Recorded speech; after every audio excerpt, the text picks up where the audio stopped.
One of a Kind with Rob Van Dam is recorded in front of a live studio audience. What's up, guys? It's Dominic DeAngelo of OneTrueSportTV.com, SEScoops.com, that's the dirt sheet I write for, and I am here with Rob Van Dam. Rob, good to see you. Bam! Bam! Happy Yeah. 10, everybody.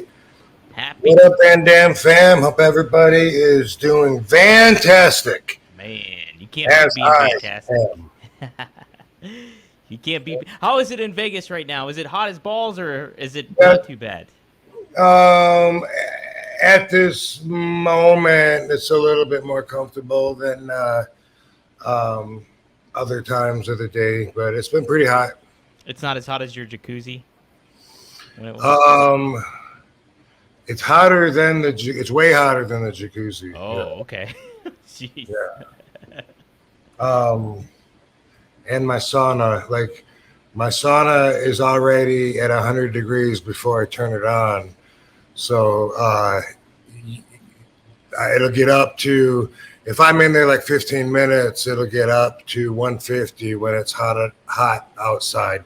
If I do it at 2, 3 in the morning, it only gets up to like 140. Holy cats, man, that's pretty brutal. Pretty brutal. But one thing that's cool about it is the sun is really strong. Like I can go out in the yard and just soak up some vitamin D for like 10 minutes. If I got 10 minutes a day for a week, I'd be so tan. That's all you need. How about that? Man. That's all you need, bro. That's all I need. Get that vitamin D, baby. Get that vitamin D. Man, I need to get some of that. I can't wait to be in Vegas. I'm pumped. It'll be for Cauliflower Alley. Fonzie's going to be there. That's going to be quite the turnout. I'm pumped for it, Rob, so that should be a lot of fun. Dudley Boy, Bubba told me that they're going to go too. Nice. Are they getting a award that you know of? I didn't really look at they're getting an award. Yeah. They're getting an award. Kurt Angle's getting an award. Sting is. Nice. Who else is there? Yeah, there's somebody else too. It's going to be a good turnout, Rob. It looks like they're strategically, in a good way, making their event bigger. You know, like it looks like go ahead and like cast out, pull some bigger stars in, you know, by giving them those awards and see if they'll come in. And if they do, see if they don't bring some people with them. That's good. Little folks. They set up so you guys set up merch tables and stuff. I've never been, so I don't know how it works or anything like that. You can. It's like there's a room in the daytime. They call it the what do they call it? It's like the retro room or the throwback room. The word means that, but I don't remember what the word is right now. Nostalgia? Yeah, that's what they call it. Oh. But anyway, you might see a glow girl there sitting at a table signing, and that's something. Me and Fonzie did that before. Yeah. And I won't be this year. I'll be coming to at least one, probably just one of the dinners, probably the last one. But I don't think they used to do the award dinners on 2 nights. I don't know how long they've been doing that, but that has some interest to it. If I'm home and available anyway, then maybe I'll hit a couple nights. I think it's a 3-night event, and I believe Bubba said he's going to be there like on a Tuesday and Thursday, and I don't know. Maybe there's an event Wednesday that brings them in. Who knows? Who knows? Should be fun though. I'm excited. I love Vegas, and it's adds up all the more when there's wrestling stuff going on. So I'm pumped for it. We got some good folks in the chat. Triple E is in here. He's always a faithful listener in here. We have Honest Dave. Dave, how honest are you? He says, finished the RVD Elite collector today. He's time to start looking for Jacks. So he collects your figures, Rob. So good stuff there. Nice, dude. Yeah. Yep. Me too. And I signed some of that new figure, that Walmart exclusive that is out, but I don't know when they're going to send it to me. Yeah. I don't have one yet. And they had it for sale at the con that I was at this weekend.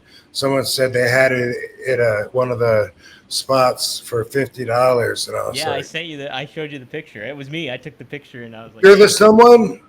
Yeah, I was the someone. I was the someone. I was like, I'll get it for you if you want. You're like, they'll send me some. We'll try to stand out more in my future stories. Okay, you got it. Duly noted. Let's see. SJ Good is in the house. Who else we got? Jem the Dawn, who's a regular. Good stuff. Eddie Prather, who's a member of One True Sport as well. And then we got Maddie Marijuana, who asked. Ooh, Voodoo Vic too. We got Maddie Marijuana already has some super chats in the till here. He says, "Morning from Molly Wop, Van Dam fam, 420."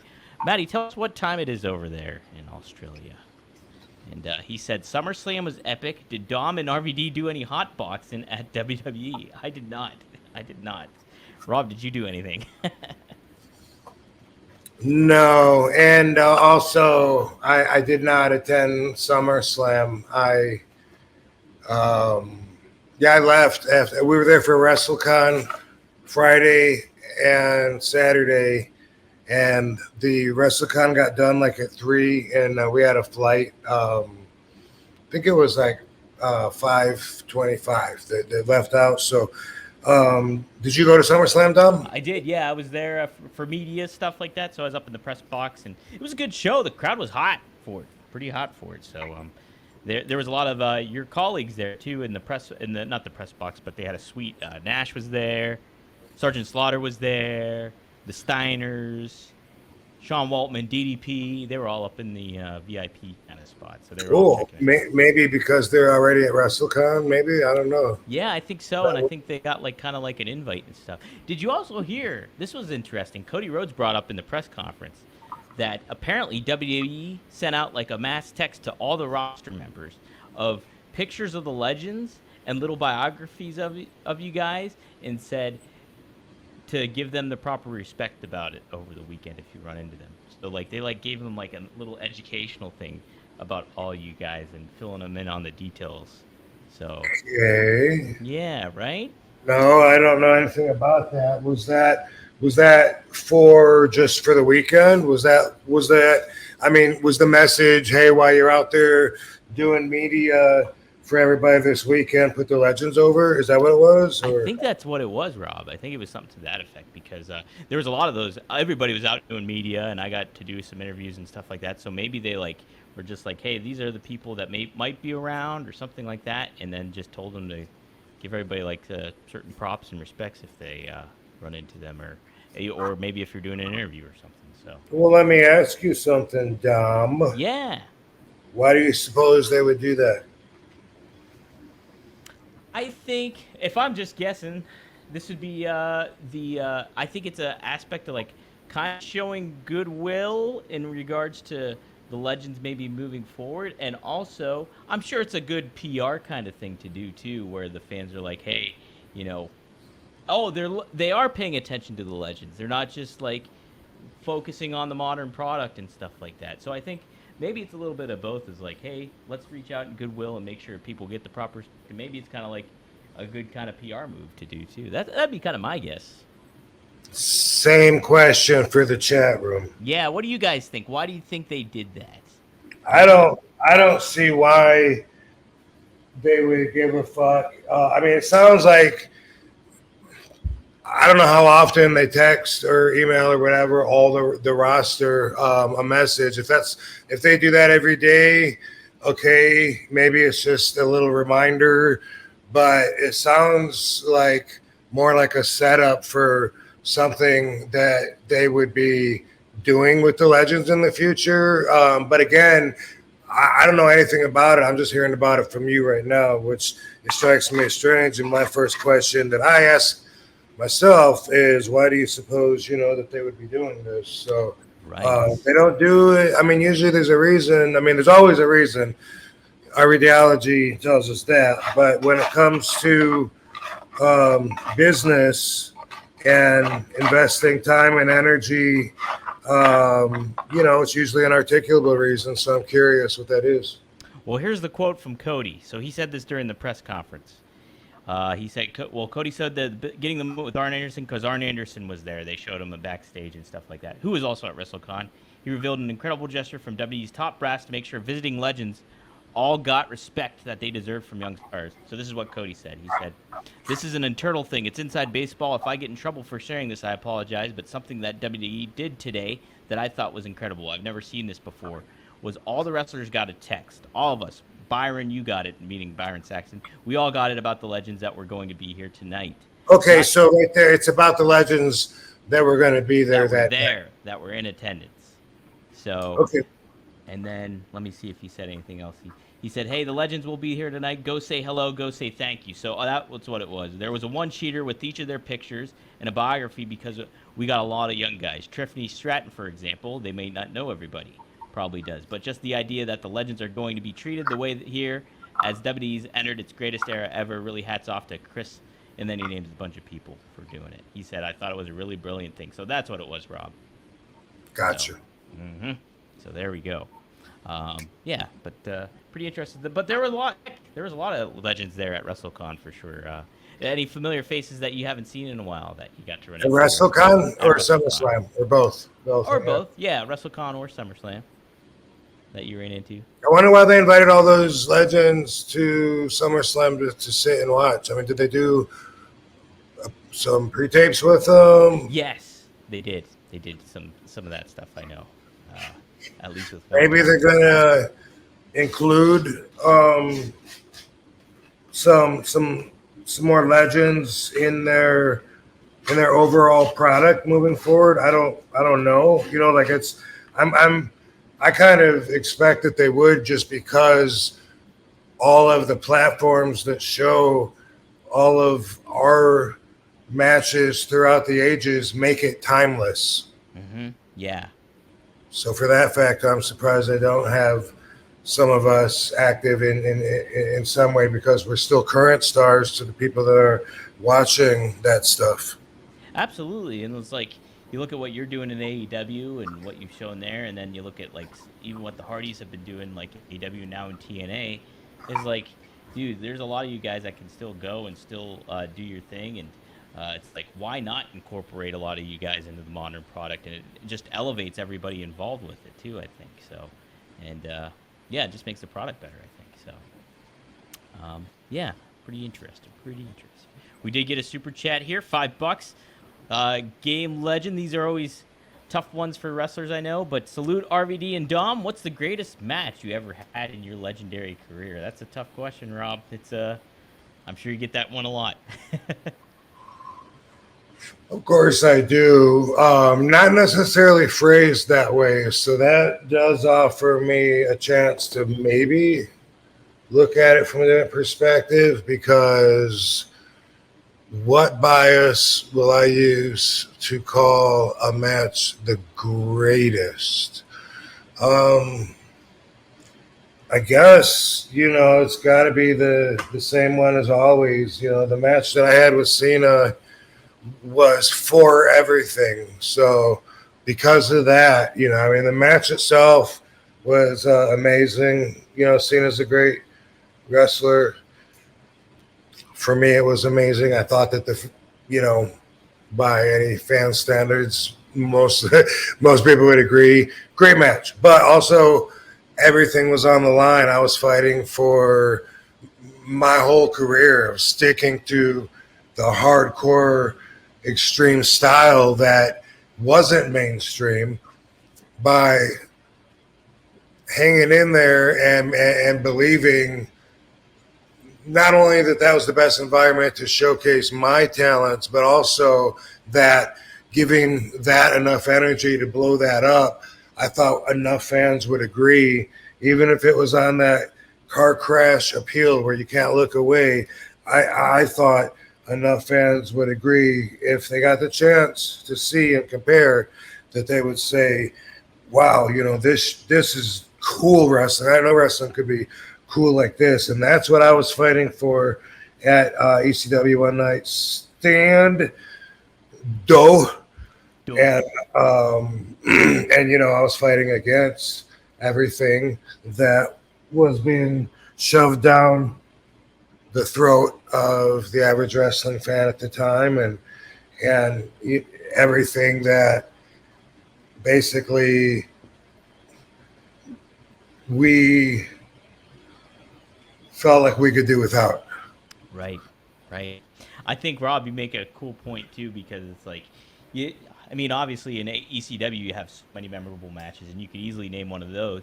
But if you factor in the fact of your journey that you got to from there and what all that stuff you did in ECW, and then even going to WWE, and then eventually having this kind of those worlds collide in a lot of ways at one night stand against the top star in John Cena at the time, and then you beating him and being the double champ, and like in Hammerstein Ballroom in that environment with a partner like Cena who embraced that kind of role of being so abrasive that night.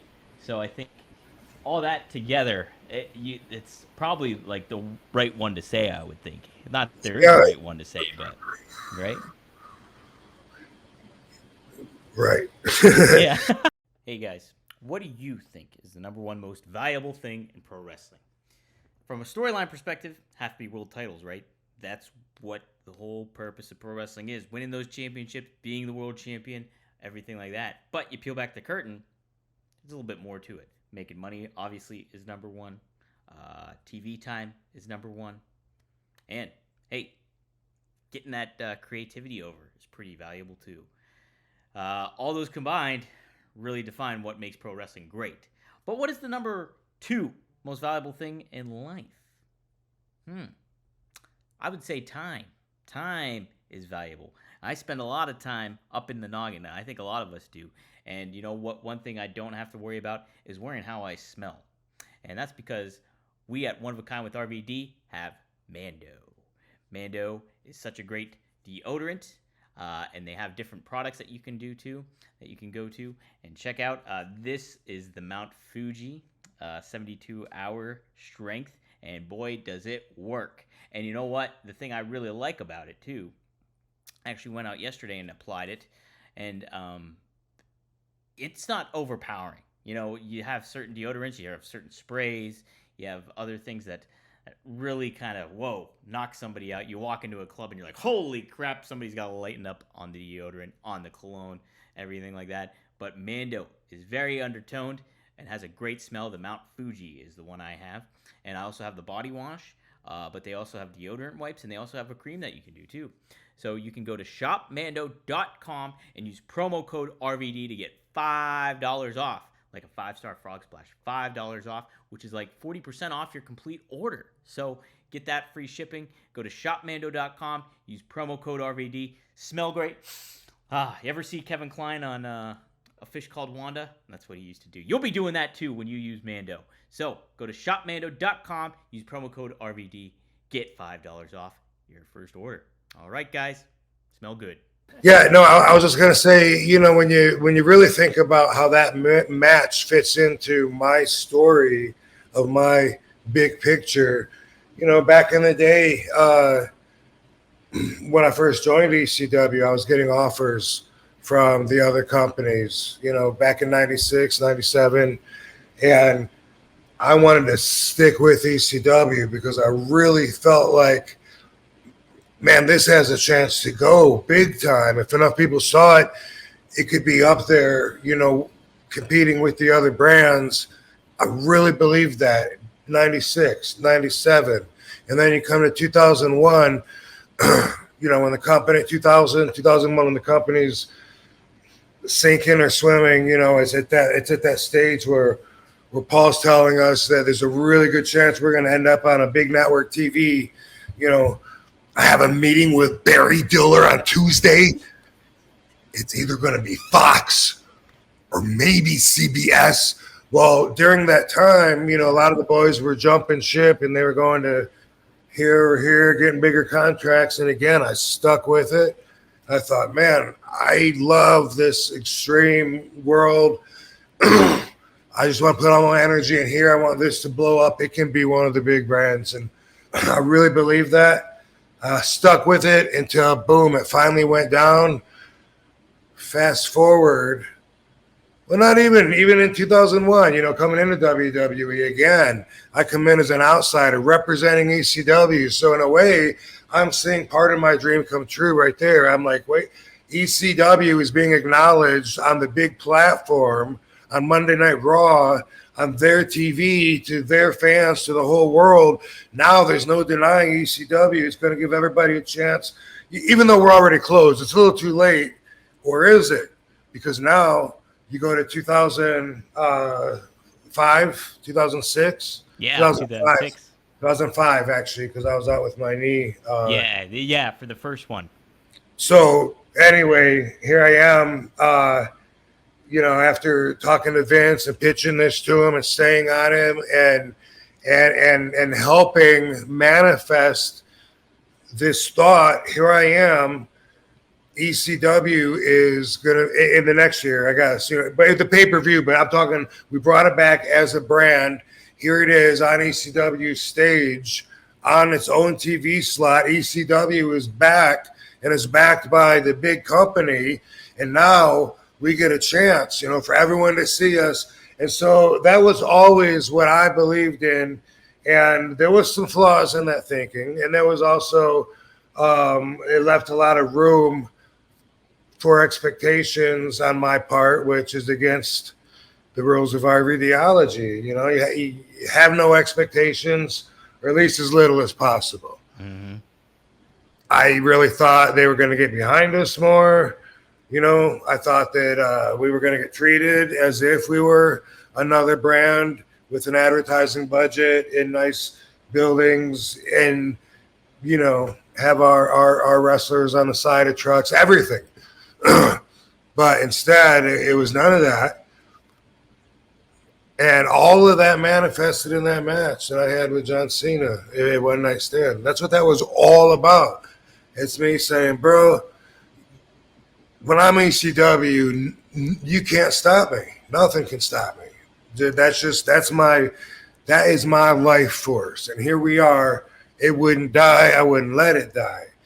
He kept trying to snuff it out. It wasn't working because bam, here we are. And it's ECW.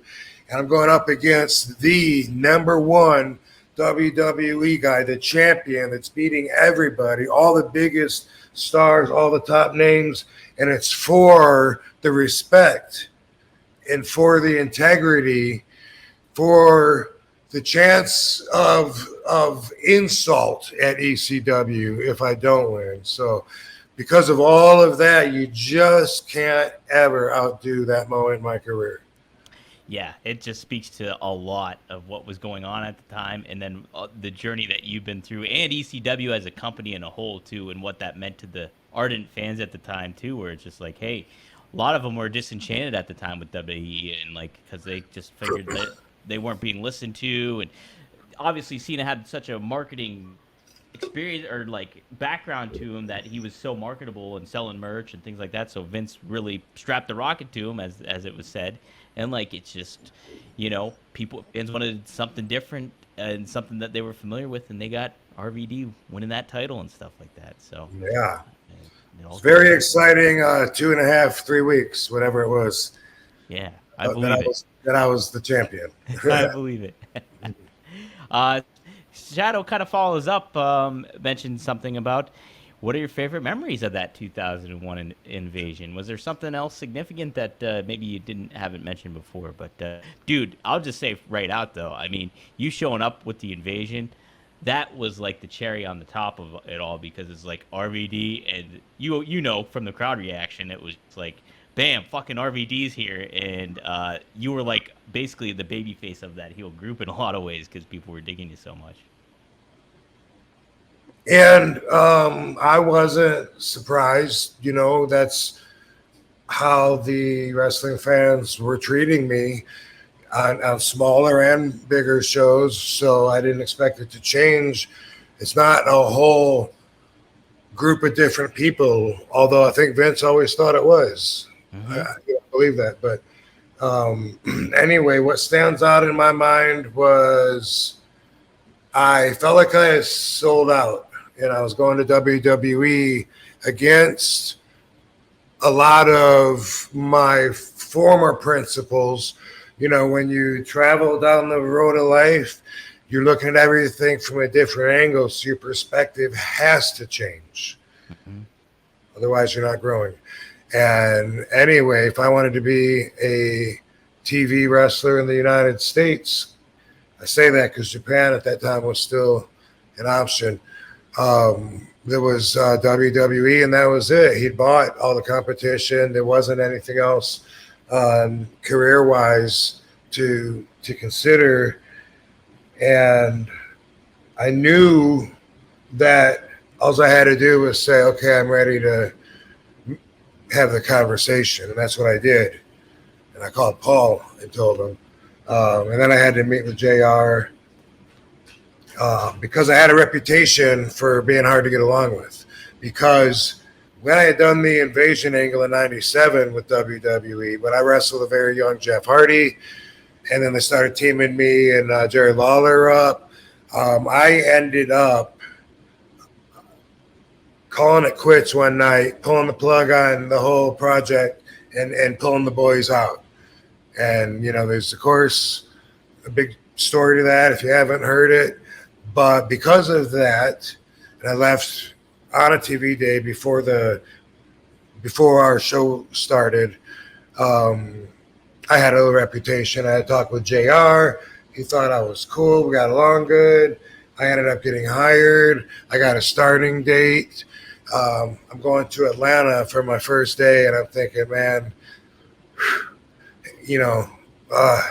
what are they going to do? Because they had always, in my eyes, erased the history of somebody's careers just to replace it with a stupid gimmick that may or may not work. And then, if it doesn't work, maybe they'll repackage them. Otherwise, they just get rid of them and we'll try another guy. And that was my feelings about WWE. I didn't know what they were going to do with me. You hear some of the guys now that I won't name have they want it in their contract, like I'll hold the belt for this many months or whatever. Well, for me, it was always a lot more of a shoot than that. I thought, and this is the way that stubborn Sabu, would teach on to me that you should deserve the belt or else not get it. You should be the guy, that everyone wants to see, the hardest worker standing out, the one that's drawing the money.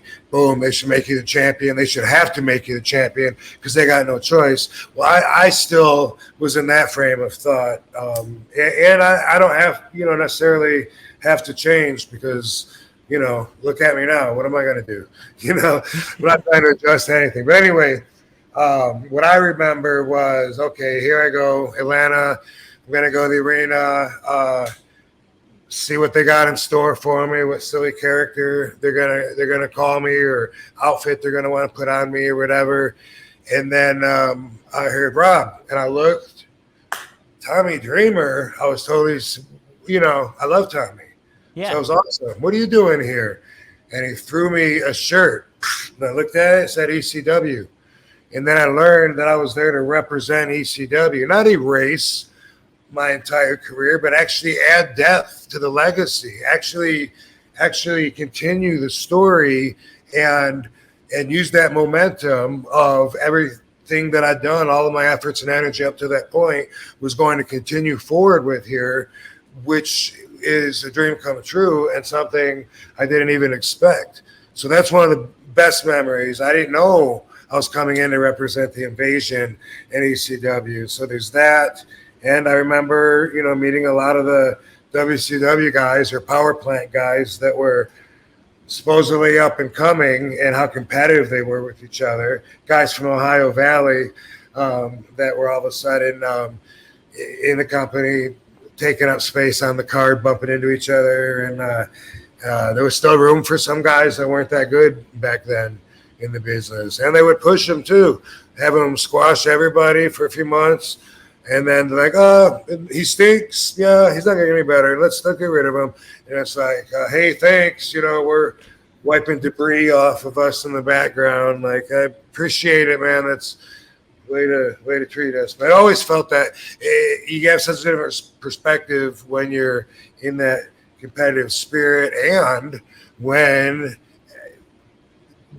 what you do or they have you do on a nightly basis directly affects the money that you're making. Yeah, absolutely. That's another thing to factor in for sure. It's oh my God. I remember Awesome. I remember Jindrak and of course Stasiak and Palumbo and Who else was there? Just Incredible was there. Rhino. Rhino. Um, Was Spike there at that point, or did he show up later on? Spike Dudley. I'm not sure. I know Booker came in Booker was before me, but with that whole invasion. Yeah, absolutely. And then Buff Bagwell was there for like one show, and that was it. But trying to think. The Book wasn't part of the alliance, was he? Like he came in when they bought WCW, but I don't feel like he was. He was. Oh, he was. Yeah, he was part of it. Oh. Yeah, from what I remember. Yeah, he was, because he was the champ, and then he was positioned kind of almost in a heel role, I think, with that. And then like obviously when Stone Cold turned heel and joined the alliance and all that stuff was going on too. Hey, speaking of though, we were talking last week about Mike Awesome, and somebody was like, "Hey, you remember the confrontation you had? It didn't jog your memory really." But then I saw on social media it got posted, and what a fucking cool moment that was between you and Mike Awesome in ECW. It was like that crowd was going nuts, and Awesome was cutting this promo saying like, "Man, that makes me the whole fucking show," and saying, and the crowd is just like going back at him and all this. He's telling people to shut the fuck up. I think he told Paul to shut up, and then you came out. The crowd was going nuts, and you had a great line too, and I'm sure you used it before, but you're like, "Man, I got a lot of time to burn. Why don't we do this right fucking now?" And then you guys tease that you're gonna do it, and like that crowd is so. It was such a cool moment though, Rob. It was awesome to see. Yeah. I saw that when he shared it, and he actually said, "This is the thing I was talking about on the show today," and but I watch Instagram almost all the time with the volume down, and so I felt the energy, but I wanted to go back when I wasn't in bed at night and listen to it. I didn't do that yet, but well, I'll send it to you again if you need it, because I was great. I clipped it up and I put it on our YouTube too, which is for the little compilation stuff. So there's little quotes in there too. I didn't remember that. Yeah. Well, that's the thing too, is I did with Fonzie yesterday, and like we were talking about Giant Gonzalez and like his time at WWE, like when he started and helping him out there. And then somebody brought up in the chat, like they were like, "Hey, do you remember the steel cage match that you refereed between Shawn Michaels and Bret Hart?" And he's like, "Nope, not at all." Don't remember it. But because you guys have been part of so much different shit, it's crazy to keep track of all that thing. Yeah, I mean, if you really think about it, I'm surprised at what we do remember because it's really rare that we forget. I think like a specific match, and mostly we. Well, I don't even know if that's true. Don't test me. I won't test you. My memory's like dog shit, so I'm lucky I can remember. But all the house shows and stuff, I wouldn't remember. You know, TV's stand out a little bit more because maybe we've seen them, like we actually watched ourselves in that. Because like if you did TV Monday Night Raw, usually Tuesday at SmackDown when you're in catering. They're watching Monday Night Raw on there, and so either you'll eventually get to your shit, or you can ask, hey, is anybody watch? Do you mind if I watch my match? If you don't, and you fast forward to it and shit, and that's something that happens a lot. So even if we didn't keep up with the whole show, we would a lot of times. That's how talent would and then once you've seen the match, then you're gonna remember it a lot more obviously than like a house show match that wasn't recorded to the best of your knowledge. Right, yeah. And plus you're going from town to town and all that stuff, and trying to keep track of all that's gotta be a little tough. This episode is sponsored by BlueChew. Let's talk about sex, guys. Remember the days when you were always ready to go? Now you can increase your performance and get the extra confidence in bed. Listen up. BlueChew.com. BlueChew is a unique online service that delivers the same active ingredients as Viagra, Cialis, and Levitra, but in chewable tablets and at a fraction of the cost. You can take them anytime, day or night. so you can plan ahead or be ready whenever an opportunity arises. The process is simple. Sign up at BlueChew.com, consult with one of their licensed medical providers, and once you're approved, you receive prescription within days. The best part, it's all done online, so no visits to the doctor's office, no awkward conversations, and no waiting in the line at the pharmacy. BlueChew tablets are made in the USA and prepared and shipped direct to your door in a discreet package. They always say first impressions are important. What about lasting impressions? BlueChew wants to help you have better sex. Discover your options at BlueChew.com. Chew it and do it. And we've got a special deal for our listeners. Try BlueChew free when you use our promo code RVD at checkout. Just pay $5 shipping. That's BlueChew.com, promo code RVD to receive your first month free. Visit BlueChew for more details and important safety information. And we, RVD and I, thank BlueChew for sponsoring the podcast. Hey, here's a question. This is just a random one here, but BXR 9000, he says, is RVD or Booker older? Do you know who's older between the two of you? You or Booker? I do. Oh, okay. Between me and Booker? Between you and Booker, yep. Yeah, he has between 4 and 6 years on me. Oh, okay. And you guys can still go. Still look like you're 20 from 20 years ago. Well, I mean, I can. Shoot. Man, you know what? Ever since we had that conversation and I explained how I used to say see ya, and that was our sound off, me and my friends. See ya! Since that a few weeks ago, I've caught myself saying that. Like I didn't realize I still do that, but there's certain people that I talk to that I feel like are in that, if you know, kind of circle. And I don't even notice until after I hang up. I go, damn, I did it again. I do that with him too. So it's funny. A couple people don't know what I was saying. So they shoot. Yeah. Yeah, there's a couple other people too, and it's like my friend James in LA. He says something like, I don't know if he says shoot. I think he says shoot. Booker said scoop. Was Booker scoop or? I think it was it Shoop? Shoop. I titled the episode after that too when you were talking about it. It's like Shoop or see you later. That's what the title of the episode was. Yeah, I guess. Yeah, I don't know. Sometimes it's when there's a little awkward, like, all right, cool, man. All right, I'll talk later. All right, shoot. Shoot. Shout out to Liam Evans, who's a One Tree Sport member. He's a member for 2 months now. It's already been 2 months since becoming a One Tree Sport traveling champ. Shout out to you, Dom, the One Tree Sport workhorse. Well, thanks, Liam. I appreciate that. Appreciate your patronage. Guys, if you want to be a member, you can go to OneTreeSportTV.com or hit the join button below if you're on the channel. Here's a cool question. I missed that comment, by the way. Was that a paid comment? I should have paid attention. No, it was just a member comment. It was all. Liam Evans was just celebrating 2 months as a member. So, Liam, if you have a question, feel free to ask it too. By the way, we'll get to it. Booker is almost 6 years older than me. Oh wow, okay. Yeah, he was born in March of '65. March of '65. And myself, December of 70. 70. Oh, see? Yeah, geez. For some reason I was thinking you were 72.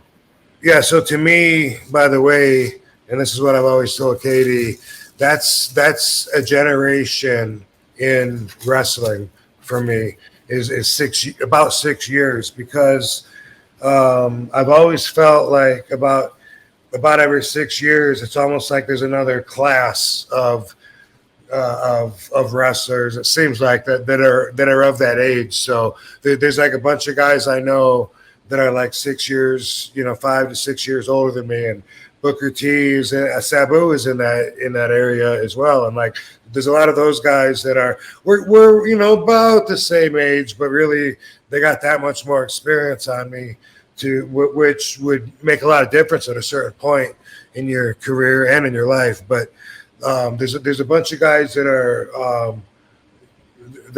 about in that age group, and then here with me is Big Show, I think Goldust, Jericho.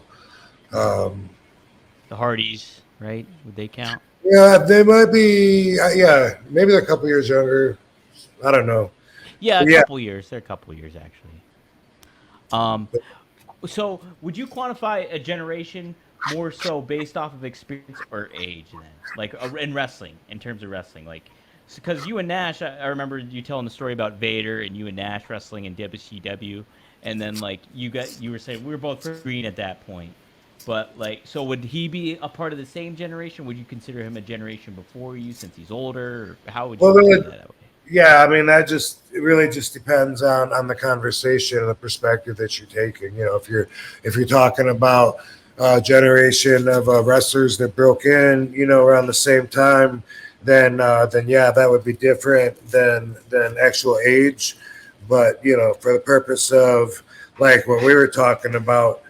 I was just talking about age, you know. Okay, like you were just talking about age, then. Yeah. yeah, they're right there where there's like Booker and Sabu, and I feel like DDP might be there, but actually DDP might even be a little bit up there. Actually, He a little is. more than 6 years. Yeah, because he was started when he was 35 years old. When he started wrestling. Yeah. But So, we're all over the place though. yeah. Liam Evans does chime in. He says, "Shoot for 2 pounds." Thanks, Nice. Liam. Make sure you say it with your gut. With your gut. Yeah, you gotta get the diaphragm up there. Yeah, that's what it was. That's it. Oh, here we go. Matty Ice asks a question for $2. Does Rob ever get reflux, stomach acid, or anything like that? Do you get reflux, Rob? No, I don't. I typically don't eat anything for quite a while when I get up, and recently, I try and drink water. Wake up and then drink water. Usually, I go like about 12 hours without eating, you know, and then I'll eat for 12 hours. But in the morning, if I wake up really hungry and I don't feed myself and instead end up like drinking coffee and maybe trying to smoke a doob, I did that a couple days in a row this week where it made me feel kind of nauseous, but it was just something random. It was like a stomach acidy kind of thing. Totally knew exactly what it was from though. And so like it happened like 2 days in a row. So today I said, you know, if it's been that long since I've eaten, you know, maybe I'll go ahead and put a little protein powder in there before I start drinking coffee. And I did that today and had no problem. Hey, there you go. Generally, I don't have that issue. Yeah. I know some people really suffer from that, and it's really difficult. I knock on wood, that hasn't happened to me too much. So, let me see. Same, just digestive issues at all. You know, like irritable bowel syndrome. You know, whatever. Certain people are lactose intolerant. There's all kinds of allergic to peanuts. But don't start that conversation. But did I tell you that? Well, anyway. When you were on the plane, the whole plane story? Yeah. I did tell you that. Yeah, about somebody else. They're like, okay, well, let's quarantine everybody, whatever it might have He's overly considerate to tell everybody on the airplane to avoid eating peanuts because there's one passenger. But I don't know though. I mean, maybe they die from it. In which case, you know, I guess it's worth asking everyone. If you don't mind, like, don't kill this guy. But if it's like he's gonna have a little rash and itch, it's like, well, dude, you're flying. Don't you have some fucking medicine you could take before you get on the airplane in case someone's eating peanuts? Right. If there's a fucking cat on the plane or something, somebody's gonna get watery eyes or something, maybe.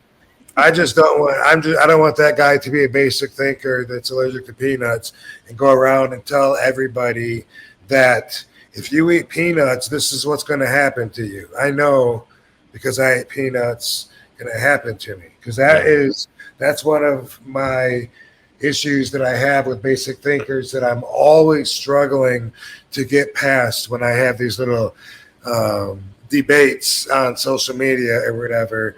They don't understand that what happens to you isn't necessarily what happens to everybody because we're all so different. I mean, we look different on the outside. Imagine the inside, and we all react to everything different.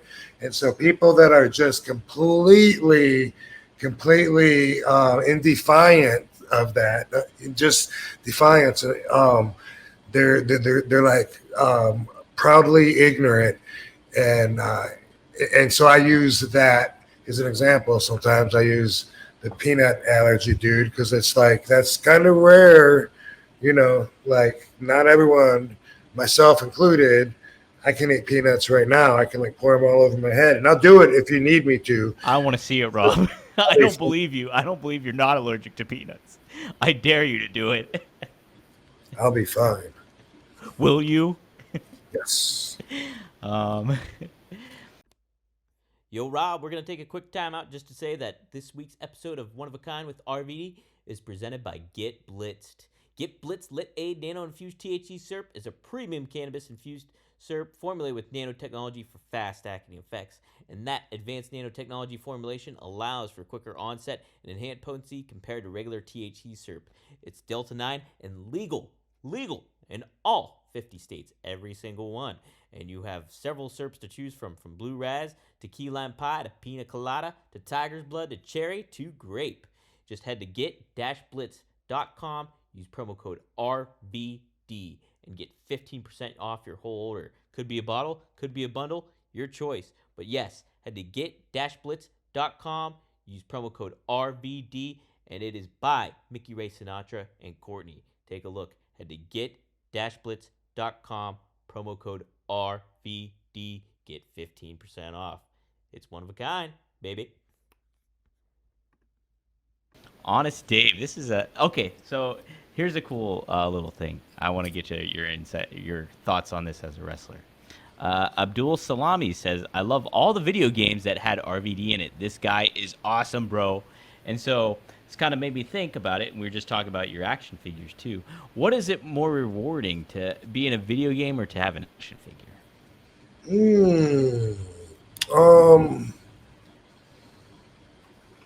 I think that's a pretty good question. I'm not really sure how to put one up against the other. I guess what I can say is that I personally don't play any of the video games. Mm-hmm. And I grew up a big fan of video games as a kid, but as an adult, I don't play them. And so all the games that I've been in, the WWE, that Acclaim or whoever has given to me, I still have all those, and I have boxes of them, and they're still wrapped in plastic, and it means a lot to me that I'm in them. But the action figures I don't have hidden in a box in the closet somewhere. I have those out on the wall. I'm proud of that. I think that's really cool. And I think that translates more if someone, I don't know, say someone doesn't know who I am. I'm sitting next to some weird old person on the airplane and they say, are you famous? I think if I said, well, I've been in 25 different video games, I think that would be confusing because I don't even know what that means. Yeah. Mm-hmm. But if I say, well, I've had 100 different action figures made of me, I think that's impressive sounding. What? So you're a toy model? But so I guess, that they're both super cool, but I get, just for me personally, I think, I'm an action figure kind of person, I guess. So I would say that. I think that would be because it's tangible. You know what I mean? It's like this is that's something true. You can hold and see. But here's an interesting, different look at it. So the reason I brought that up is because Honest Dave in the chat said this, Rob. He says, SmackDown versus Raw 2007 was the first time I ever even heard of RVD. So he got introduced to you via a video game. So that's kind of neat to think about. That is cool. Mm-hmm. Yeah, so that is cool. And it's that's rewarding in a way, to step outside of the bounds of wrestling. And I've had that before where people said that they knew who I was because they had played me in that same game. Everyone says that I had the best moves in the game and whatever, SmackDown versus Raw. And so that's really cool. It's like I remember when something, I think it was Wrong Side of Town, like shortly after that was playing on one of the movie channels, one of the more common ones. And I remember walking into a Hooters and a girl was like, and she was like, wait, I know who you are. And I'm thinking, oh, cool, she watches wrestling. And she was like, I just watched your movie last night. And then I was like, wait, maybe she thinks I'm Jean-Claude. That does happen sometimes. Yeah. And I was like, oh, yeah, which one? And then she was like, they kidnapped your daughter and you had to rescue. I was like, oh, shit, okay. Now I'm a huge star. I'm a movie star now. Yeah. What was I gonna say too? That was something. But oh yeah, dude. I also SmackDown. What was it? Here Comes the Pain. 2001 it was. So I think it was your first WWE game you might have been in. Maybe your second one. But you were my go-to guy. You had the fucking best movesets in there. We would have matches. Me, and my two brothers. We do triple threat ladder matches. One was the Undertaker. I think somebody else was Booker T. And you were my go-to guy in that one. So I could speak for your video game talents as well, Rob. Well, that's awesome. One other thing that's worth mentioning on that would help shape my perspective on that question is that the first video game that I was in was a game where they just totally ripped me off. Yeah, Fire Pro. Yes, sir. What was your name on that? Do you remember? No, because it was Japanese. The one that I saw, I don't know, but Yeah. It was me, and I was doing the thing I do. I remember that. Yeah. Side to side. You're like dancing around. That was like your fighting. But I mean, because of that too, it's like, oh, cool. I'm in a video game. Well, it's based on me. It's not really me, or you know what I mean. So that kind of right off the bat. It was also, like Dollar General, like an action figure. If they made you a Dollar General, right? It's like the RVD action figure with the centipede and the chainsaw. That's it. So yeah, right off the bat, that also would kind of tarnish my perspective of being in video games and having that be, as cool as action figures. Did they rip Sabu off in that game too? You remember? Oh yeah. Yeah, did they? Mm-hmm. Everybody. Yeah, I remember that game. That was a game I had to download on my computer and like try to play it, and I was awful at it. But I remember being like, I think I remember seeing fake RVD in that game actually. So Yeah, and everybody. Yeah. Bam Bam Bigelow, like all the WWE guys. Yeah, Chris that's right. Jericho. All the Americans that wrestled in Japan were on it. Yeah. I remember spending hours like making guys too if they didn't have them on there. Yeah. That's where I get confused. Like when I'm on Instagram or it's usually Instagram or X, sometimes I'll see pictures of me, a video game of me, and I'm like, oh, cool. And I like the comment. I usually like everything anyway, real quick, which gets me in trouble, by the way. I bet it does, people. Back to that. But and then sometimes afterwards, and then I'm like, wait, like, is that? And I look at it. Sometimes it'll say you can download it at WWE 2024K, whatever the hell it is. And then I figure in my mind that tells me, okay, I guess that one's legit.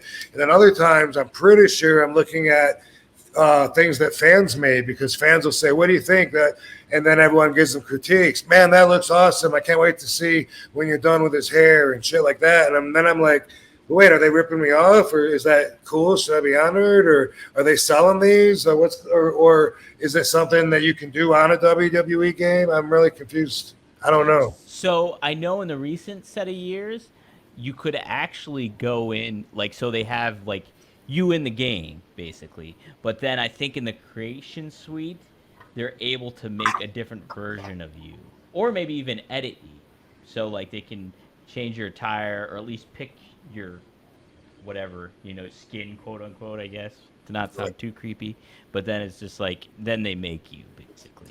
So I think that might be something that to do. But people are really like into it. They're really, really good at making stuff. I know. I know there's a couple accounts on there that they go really in depth with wrestlers, and it's pretty impressive. So, I think we talked about this recently, but I had never thought of the video game character images of me in the same way that I do the action figures. I did in the realm of, it's a third party. I'm licensing my brand, and that's a royalty. That's how that works. Those are licensees. But in the way that the people at Jack's told me that they loved me and they loved Rey Mysterio because we had so many different outfits. It always gave them chances to make new figures of me. I never thought of the video games in that respect, but then recently somebody put that idea in my head. I don't remember if it was a video game maker or what, but they were saying that same thing, that it was that it had a lot of value, that they were able to. I don't know if they put me in more games. That's what I thought they were saying, but I don't know if I'm in more games. Yeah, I know you're in probably like their the new that they do that card game or whatever, and then they do like that Champions mobile game. I think you're in both of those, and then obviously you're in the new game too, the 2024. I know you're in that one. But no, it was always cool to get your action figures because I remember being like, oh, they gave him a new attire, and oh, he's got a new face. I was like, that's a cool looking figure. I remember getting the skull or the crossbow, the blood and bones one from Jax, and I was like, that's an awesome fucking figure and stuff. So, yeah, they made some good figures of you, Rob. It's a pretty cool thing to collect. I've always collected different shit, like my whole life, as long as I can remember. Yeah. You were a big comic collector back in the day with Ghost Rider and stuff. I was, yeah. Mm-hmm. Hen gave us $50, Rob, just to say. Rob, Hen. Yeah. John, is that John Hannigan? Ooh, is it? Appreciate it, John. Oh, RVD just wanted you to know you're the greatest wrestler who has ever lived. Seen you a few times live, and just wanted to thank you for a once in a lifetime experience. How about that, Hen? Thank you. Appreciate the hell out of that, Hen. Yeah, that's awesome, brother. Awesome. Yeah. If you have a question, feel free to drop it. You don't have to pay again. Just if you have a question, I'll keep my eyes peeled for you. Guys, speaking of which, if you do have a question and you enter it in a super chat, you will be entered to win a tracksuit that Fonzie is giving away. So what? Yes, an Cool. ECW tracksuit. So he's been doing. We did that last night. We had anybody that entered a super chat, and then on that particular episode, we also did a giveaway. Whoever was in there, Liam Evans actually won it. He won an autographed 8x10 that Fonzie will send to him. So we're going to do some giveaways here, too, because we got Rob to sign a couple of things while we were at WrestleCon. So be sure to get some giveaways here going, too, for everybody on the podcast and on the channel and stuff. Let's see. Oh, Rob, it is actually 14 years ago today is when you took on Sabu at Hard Justice in TNA in 2010. You guys had that match in the main event. I guess it was apparently Jerry Lynn who was supposed to do it with you in the main event, but he hurt his back. And so then it ended. That's what at least what it said. But what were your memories of wrestling Sabu during that time, at 2010 Hardcore Justice? He was bald. He was bald, right? Yeah. Yeah, he was bald, and he was losing his hair, and then just decided to shave it all, and he gave it to some girl, like a cancer patient that needed hair. Oh, really? That's awesome. Yeah, I think it was a girl, a kid. I always thought that was really cool. Like, he's got a way bigger heart than anybody that doesn't personally know him will ever find out, because he's just in real life, the real person. He's overly generous to a flaw. Having said that, I loved the match. I thought, that I was, I felt physically like, that was at the time of my career where it felt good being me, just dancing around the ring and just fucking, bam, here I am, just showing off, and people are loving me for it. And I'm loving it. And I love working hard, and I think I remember feeling after that match, I felt like I I would put that up against any of the other ECW matches that I had. That's how I felt as the quality of the match. It wasn't the ECW arena. We had some classics back in the day for sure that were groundbreaking, but I remember that's how I felt at the end of it. I felt like, boom, just like with my Jerry Lynn matches, I felt like, people want to know specifically about the difference between guilty as charged and hardcore heaven. And what I can't tell you that. I don't know, but I remember several times at the end of the match saying, bam, that certainly didn't bring the standards down none. That was just as good as we always do. That's what I come to that's what I would expect, except for I don't have expectations. Yes, that's right. It's good not to have expectations. RVDology. Guys, if you haven't checked it out yet, too, be sure to check out. I compilated a few of the RVDologies for this past week's episode because since Rob and I were in Cleveland, so there's some good ones there going on. We have Rob talking the story about your story about Scott Norton on there. We have your talk about regret, which was a good one, really, really good one. And then a couple other ones. Don't Take It Personally was another one I included on that one. So be sure to check those out and get your vibe for RVDology because it's a great thing that Rob does on here. So nice. I always think every week that I'm going to film some new ones, but sometimes changes happen at their own speed. Yeah, that's it. That's it. Toronto 95 calls me Cringe DeAngelo. Thanks. And he says RVDology is lit though. So hey, good to hear though. It is, I do love the feedback that I get from it when people tell me that I've helped them out with their personal lives, because obviously that is the goal. I'm sharing. First off, I on those, I always share stories that no one has ever heard of. Like you just said. Who knows anything about a Scott Norton RVD story? Nobody, unless they saw this. But and that was an RVDology on the. So you did that some on here, or were they all from the episodes? All from these episodes. So I went back and just picked them up. They were closer to the most recent ones that you've done. But yeah, it's kind of what I want to do is I want to go back and get them all. And just put them all up on the channel and stuff, like separate in their own entity. Like I have a playlist at The Real RVD on YouTube of the standalone RVDology episodes that I started doing before we had the podcast.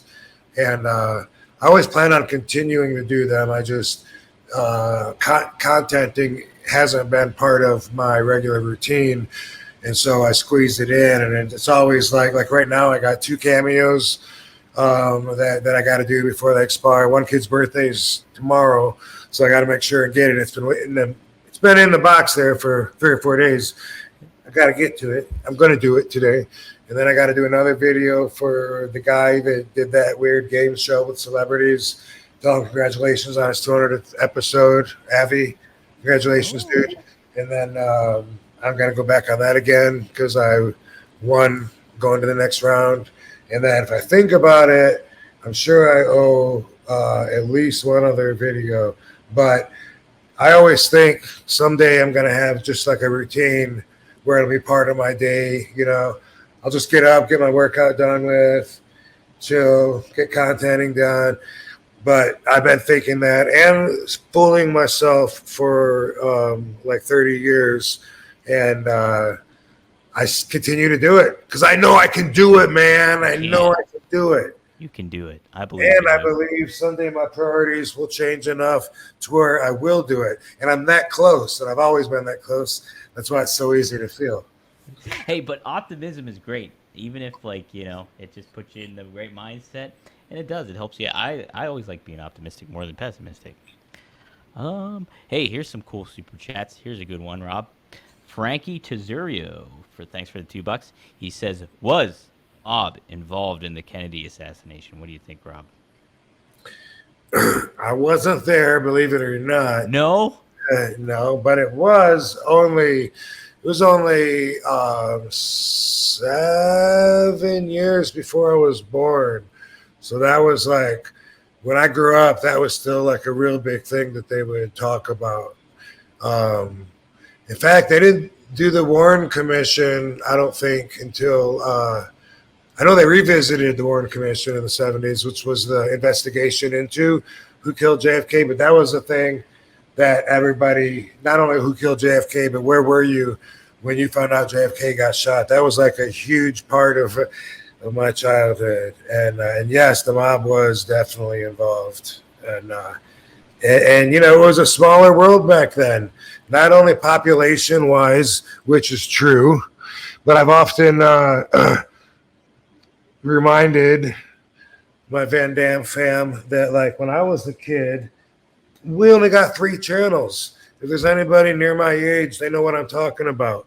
That's all we got on our TV. There was NBC, CBS, ABC, and then eventually Fox came along, and it was like, it was because of that, it was a lot smaller of a clique of famous people, you know, mobsters and movie stars hung out together, and so did politicians, and so did all entertainers. Like, they all were street people, so they all would see each other, which, by the way, wrestlers are street people too. Now when I'm not on the road and I'm home, I don't go out a whole lot. I'm mostly just home. A lot of wrestlers can't do that because, you know, they're for the streets. And I find a lot of people in general are one or the other. You know, like some of our friends that we know, like they go out all the time, like, and you know, maybe every night, or they work in the clubs and they go out afterwards and whatever. But it's really like 2 different lives. If you're a street person and if you're a home person, and the street people, like, not only do they see each other in environments, possibility that they know each other, and also they see things and hear things, you know, that are going on in the street life. And that's one of the things that's amazing too, is to think how, like, way back in the day, man, like there was a mobster that the Gambinos wanted to whack, and he heard about it. Actually, I'm sorry, it was the Lucchese's, because it was it was little El Diarco's son that actually whacked him. But this guy was going to get whacked just because they were whacking everybody, saying everyone's a snitch left and right, when it was Vicamuso and Philip Casso. When they were running the Lucchese family, they were whacking everybody left and right, just killing everybody. And this guy got wind of it. They were going to whack him. And he went to California. And, man, they found the guy in L.A. And he pulled into his parking garage where he lives. And boom, gets killed there. I always thought, man, that's so impressive that, like, the street people can put their ear to the ground, you know, like Indians, and actually hear what's going on in a network of energy that seems to be distanceless. You know, same thing happened to Joe Barbosa with the Patriarca family. He went to San Francisco, and he was a rat. He flipped. He was in the witness protection program, but he was out in San Francisco still killing people, allegedly, while he's in the witness protection program. And anyway, they found him and killed him out there. Bam! And that's from, you know, the New England area, Massachusetts.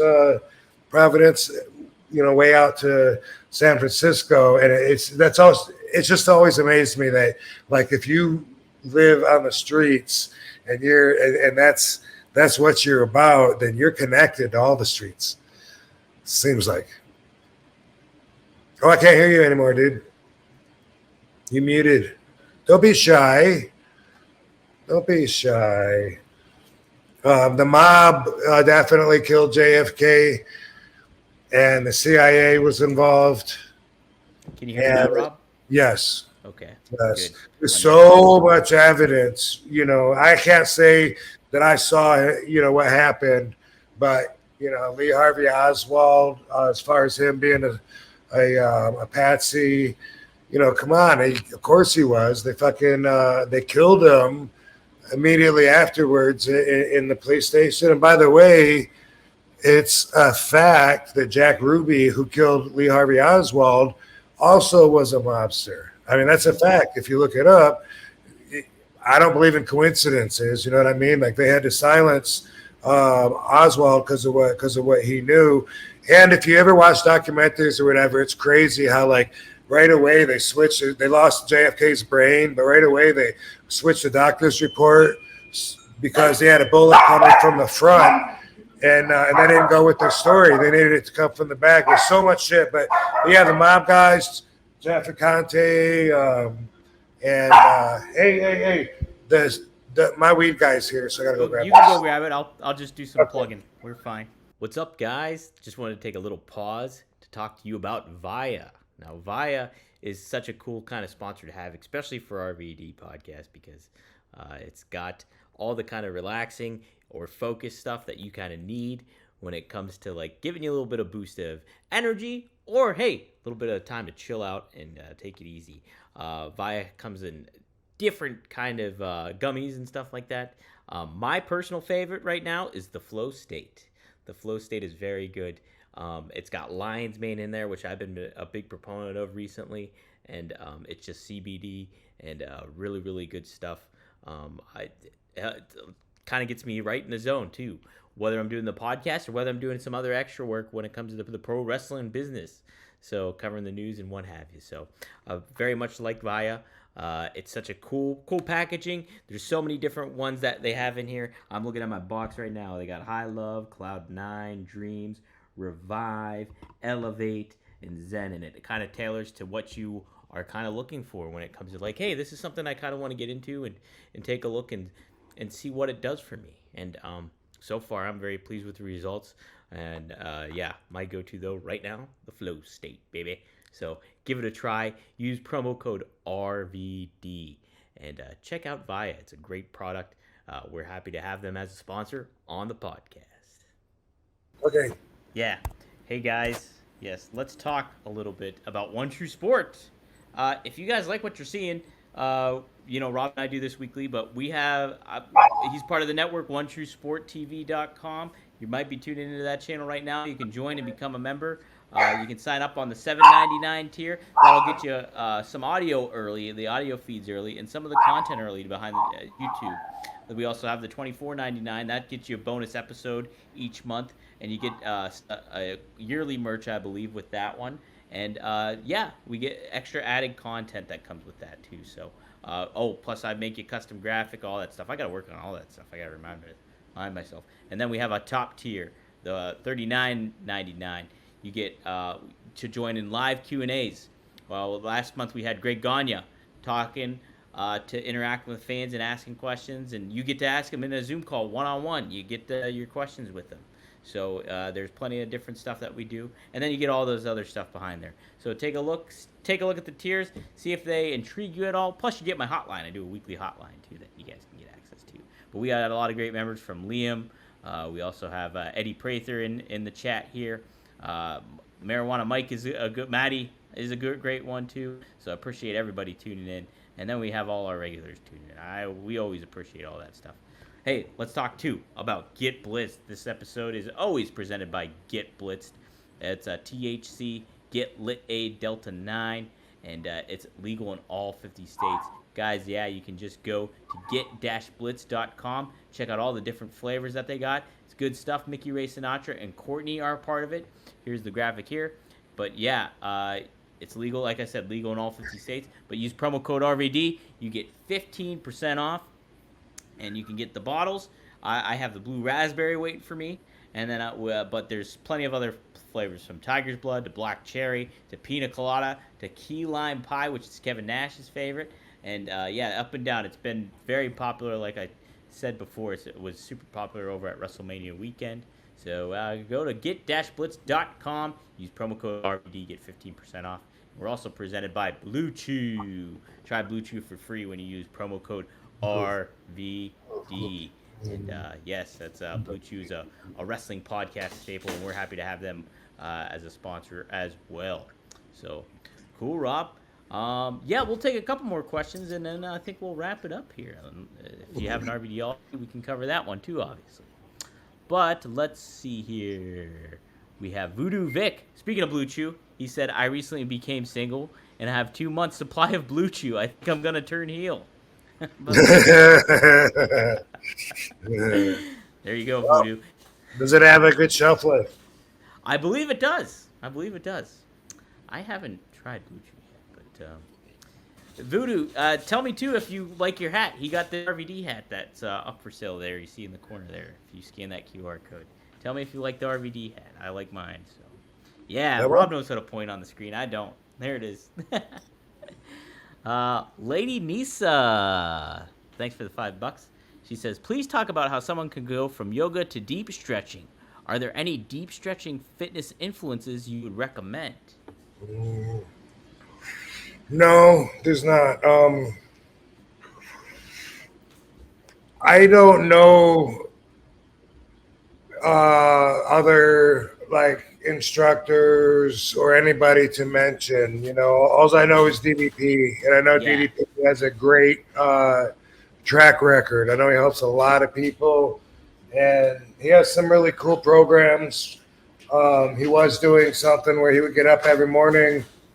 I don't know if he's still doing this or not. Probably known him, and he would do a session live on his app, so everyone everywhere could do it with him. And he would do that a couple times a day, and But outside of that, I don't know because I didn't do a lot of studying. A lot of my studying, almost all of it was internal, so it was just me.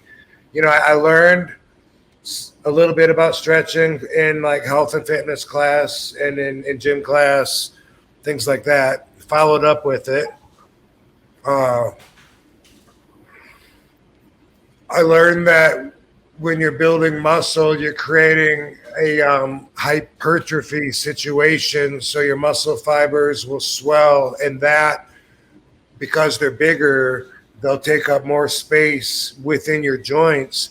And so I was told that I need to stretch to counter that. Otherwise, I'll lose flexibility as I pack on muscle. I learned that way back in high school. It became very important to me. And I just always stretched. When I got into martial arts, that was a big part of what they do. And, I wanted to be able to do the splits. So I had that desire, and that made me want to work at it. I always taught myself in the same way that I taught myself gymnastics. I couldn't tell you anything about gymnastics because I taught myself how to do flips on a trampoline and on a diving board. And then eventually I saw this little girl do it first off of a fence post. Mm-hmm. And I was like, damn, if I'm going to land feet first anyway, what's it matter if it's water or the ground? And I started doing it off everything. And me and Dango both. But I can't talk a lot about instructions because, I was self-taught. And with stretching, it's such an inner experience. What I learned is it's all about relaxing. And if you're not relaxing, then you're not doing it right. It's not supposed. And I sweat. When I go through my whole stretch routine, I go head to toe. I don't really stretch my head, but I do pull my head and stretch my neck.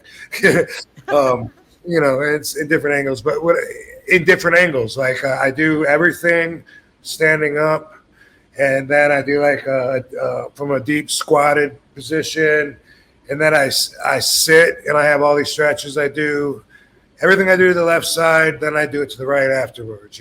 Or the other way around. I have a standing position, the deep squatted position. I have a sitting position on the ground. Then I have a laying on my back position on the ground. Then I have a split position on the ground, which that one's kind of limited. I just kind of touch, my toes and reach forward and kind of get up over it and stuff. And then I have a face down, ass up position where I'm on my stomach, on my chest, on the ground, stretching. And when I go through all of that and all the stretches that I have in each position, it takes like an hour, and I am sweating afterwards. It's a workout, not a warm up, but it's relaxing is the key though, because I have to use certain muscles in order to let other muscles relax. Mm-hmm. It's a form of self-spotting.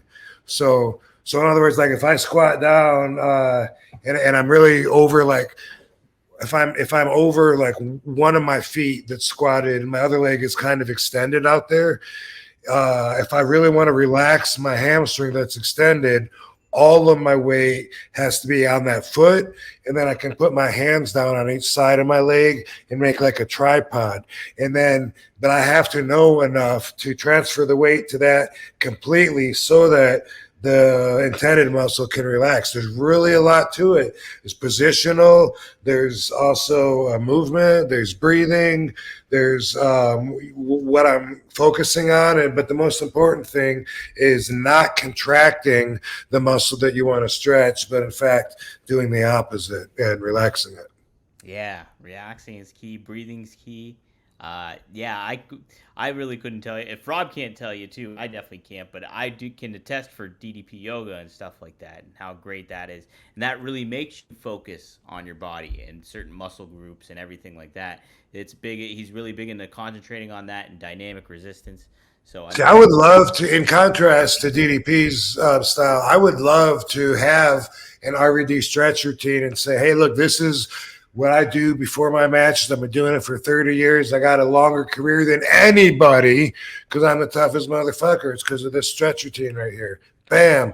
But it's such an internal thing, and there's so much going on that not only do I not know how to explain it, but it's contradictive if I try to talk while I'm doing it. DDP, on the other hand, he wants you to scream and count, you know. He does. Yeah, so that's quite So different. count it down. Yeah. 3, 2, 1. Bro. Yeah. Okay. Come on, suck it in. Come on, count with me. 10. Yeah, that's like part of the intensity of It his. is. Yeah, it's cool, super cool, but I don't know. It's just different from what I do. Man, yes. Different strokes for different folks. Instagram a wrestling historian. Thanks for the $2. Who did you want to drop the TNA championship to? Was there anybody in particular you'd be like, I could have dropped the title to him and that would have been cool? That's a good question. I'll be damned. I'm trying to. I mean, I think maybe there might be an answer to your question. Maybe I think I might have felt that way, but I'm not sure right now. I'm trying to think. Like I'm trying to remember honestly, like who was on the roster. I know there was like James Storm. I think Sabu was gone towards the end. But I think AJ was around, and AJ, yep. It's really hard. Christopher Daniels, Frankie Kazarian. I'm trying to think who else was there. From The guy who did drop it too. I should have thought of his name. Should have thought of his name before I said that. Vacated. It says I think you vacated it. Is that what happened? Oh, yeah, I did that. You know what? What did I do? Get 2 titles? So it said the championship was vacated due to Rob Van Dam suffering a storyline injury. This episode aired on a tape delay on August 19th, 2010. So I didn't know it was a storyline injury. Yeah, they had like Janice like rip me open like I was filleted, like poured a bunch. Oh, yeah. People thought I was dead. Some of them that bought it, you were like, "Oh my god, I was crying." They killed RVD. What the hell? It's a horror movie. Huh. Yeah, AJ would have been a good one. You guys like just his style, and he was still like, up and coming at the time as a top TNA star. So he would have been cool. Daniel would have been neat. It's hard for me to think of like who all was there, so that's the reason it's hard to answer. But I think that maybe I might have felt, I don't know. I mean, I was working with Abyss, right? Mm-hmm. Yep. It could have went that way too. Bobby Roode, he was still kind of cutting his teeth there. He was cutting his teeth. James Storm, I love James Storm, so he would have been cool. I always thought he was really underutilized. I would have rather kept the title though. Yeah, that would have been nice, I think. Why do you have to give it up, right? You could have just gone on a Bruno San Martino run or whatever. Well, yeah, by the way, just in case people don't know what happened, I had a deal with TNA in 2010, 2011, 2012, a 3-year deal.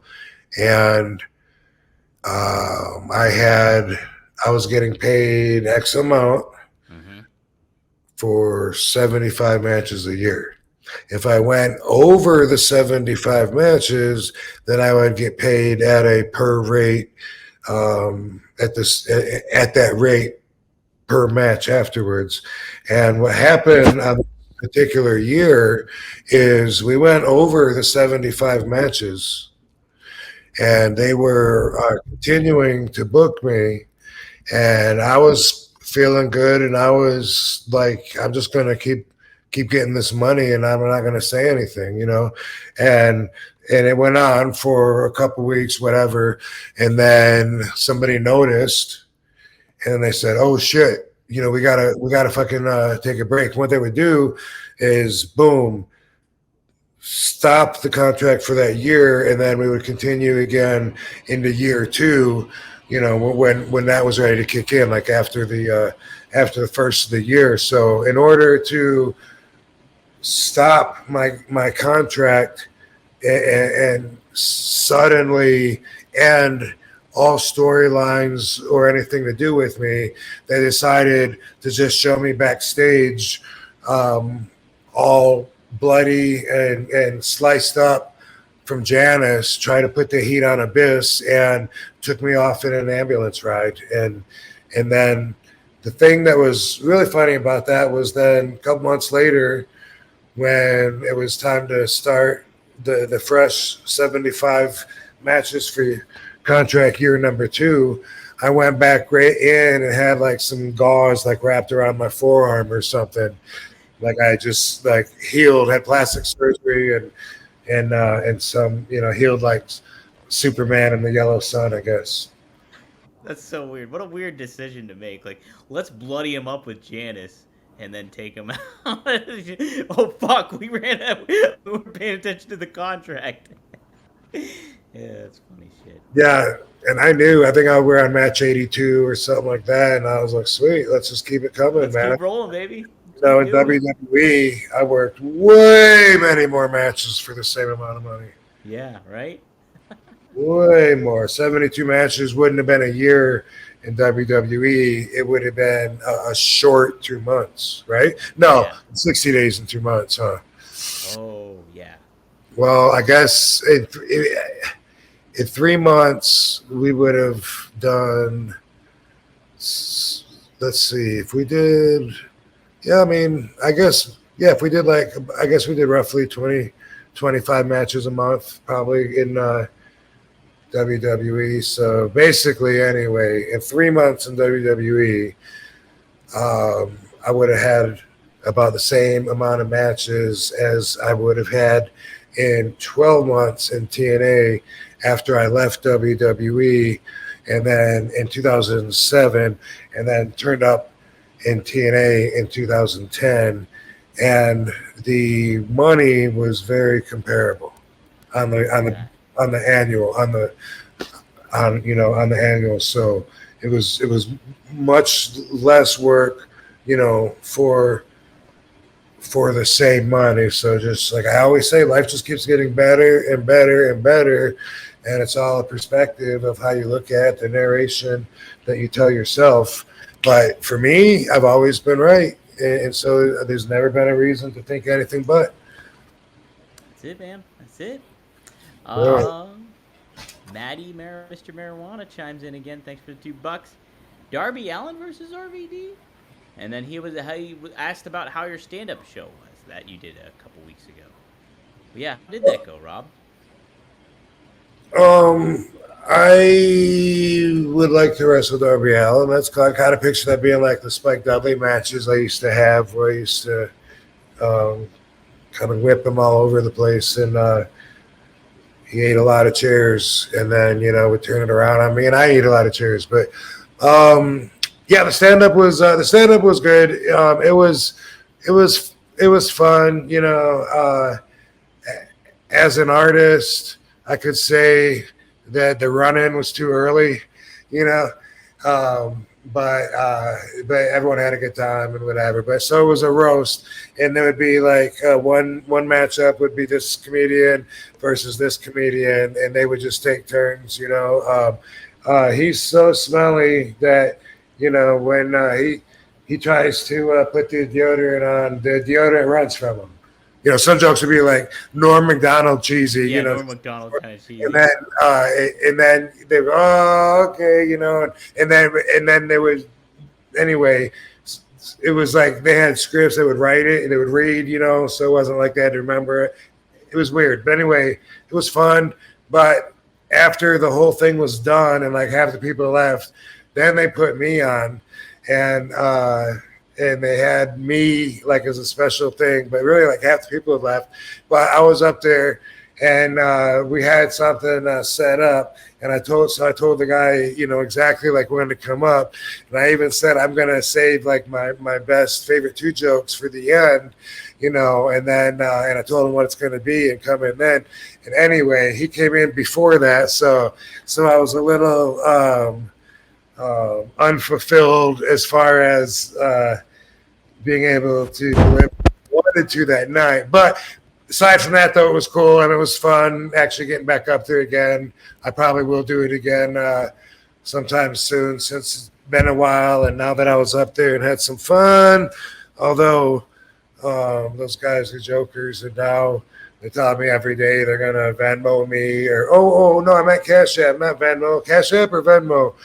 And it's like, that's discouraging for me. But I don't want to fuck with all that shit. You don't want to fuck with that shit. Fuck it. But anyway, it was cool. And this dude named Stoner Rob, that's his comedian name, he came up during my set rudely, and I threw a chair at him and gave him a Van Daminator. No shit. Hell yeah. So, yeah, fun was had by all. Woohoo. That Stoner Rob. Yeah, I'll Stoner probably Rob. put it up. Yeah. I got the footage of it. I'm working on shit on my on editing footage, and I got like at least 6 or more videos from conventions. This Katie's hotboxing. I gotta upload that stuff. But I started yesterday with my Montreal Comic Con, so check that out. It's an award winner, as long as your award that you're giving is lamest non-happening video, except it has RVD and Ray Park and Lou Ferrigno. Ooh, Lou. And what's that hot crazy girl's name? She's in GCW. Tara Zepp. Oh, okay. And Elijah. Oh, The guitar dude. yeah, Elijah. Yep. Yeah, he's a good dude. He from Pittsburgh. Yeah, so we were all at Montreal Comic Con. How about that? I'll have to check that out, Rob.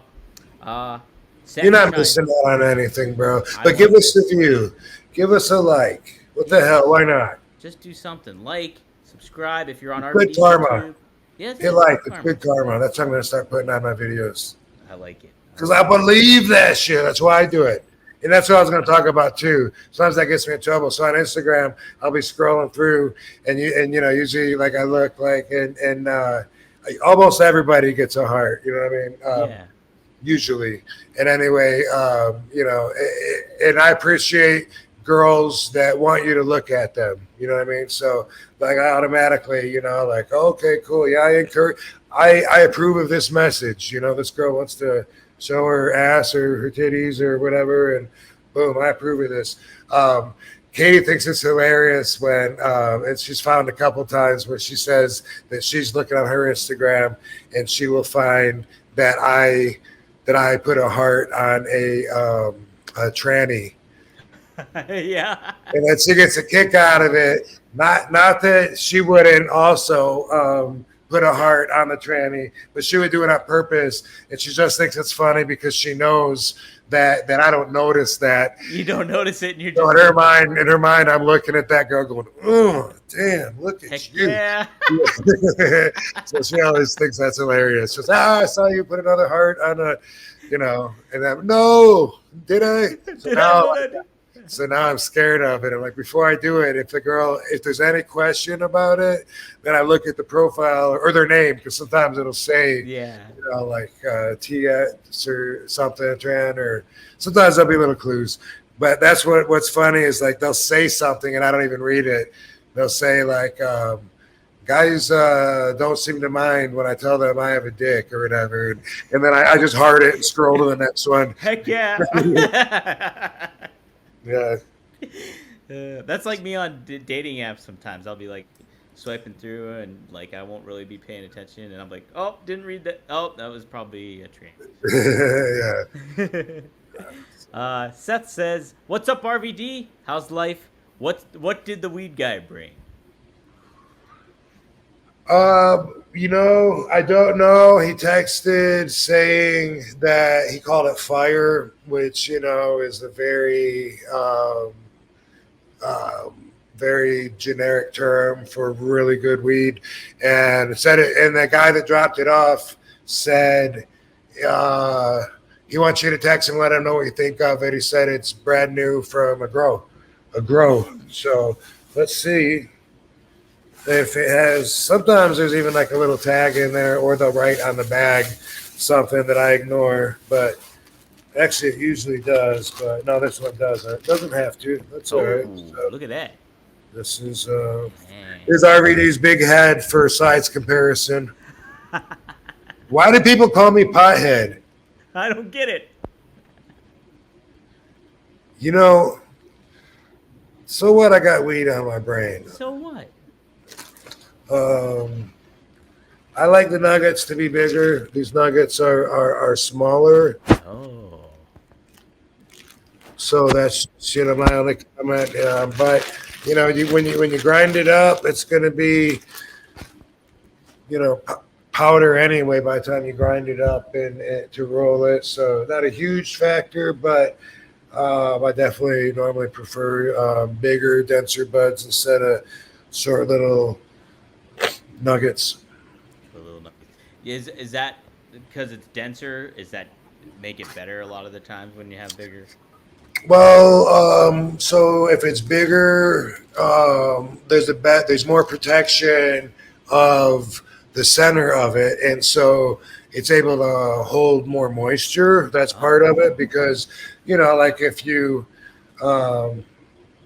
gonna if you got a banana, but then you chop it up into like 50 pieces, it's going to be easier for the pieces to dry up, right? Just because they're like littler pieces. And anyway, I find a lot of times that little nuggets will dry quickly. Like if they're not dry right away on the first day when I get the bag, like within a couple of days, and I do put it in, some kind of jar that's airtight. But usually I find like within a couple of days, it starts getting like crispy, which it breaks up better, whatever. But sometimes it can get too dry, and so that's something I feel like when it's bigger, I feel like it's got a better. It's like the bud is like that. The flower, it's kind of like a fruit, So like the bigger it is, the more flavor it can have, the more moisture it can have.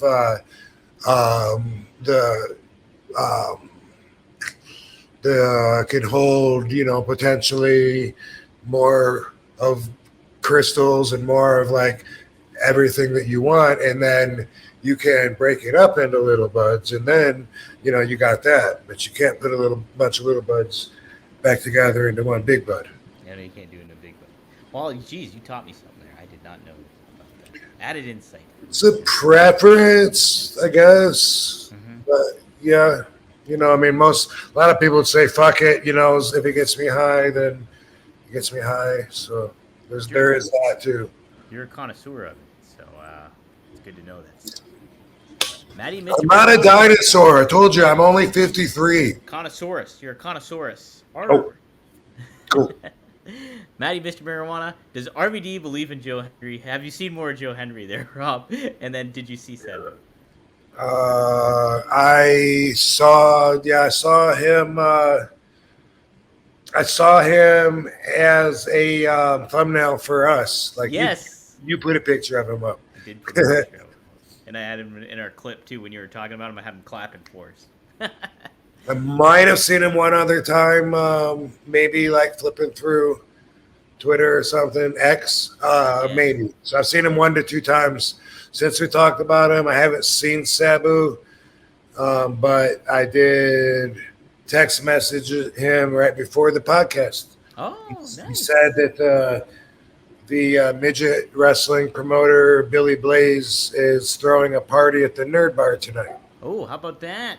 How about that? Oh, is that in your plans? No, probably not, but it's a possibility. But I am going to work out after we do the podcast, and then I doubt I'll have enough energy. It's already 8 o'clock here now. It's already 8 o'clock. Yeah, it's 11 here. Well, Rob, I guess it's time to wrap it up. Do you want to do an RVDology this week? Do we get we got everybody? I think we got everybody. Let me just double check. Yeah, we're good. We're good. Cool. Let's see. My next trip is on the 17th, so we'll probably do a show before then. Yeah. Oh yeah, we'll do a show before then. Mm-hmm. Yeah. That's in 9 days. Of course we will. Okay. Let's see. Anything to watch for this week? I don't know if we talked about this or not. Doesn't matter. I'll just say it anyway. I heard from the convention that from WrestleCon, someone said that a movie that I did is out. Did we talk about that? We didn't talk about it on here. We did talk about the movie.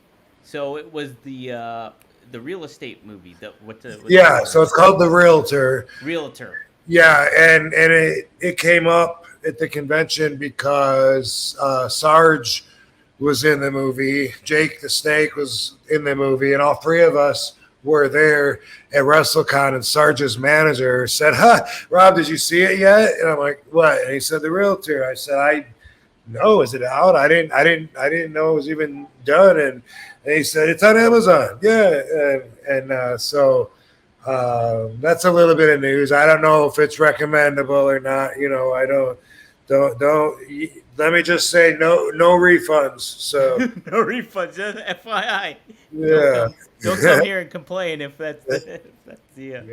And is this week on Comic-Con then, or? So this week is, let's see. So it's August 11th and 10th, I think what it will be. Let me see if you have anything coming up here.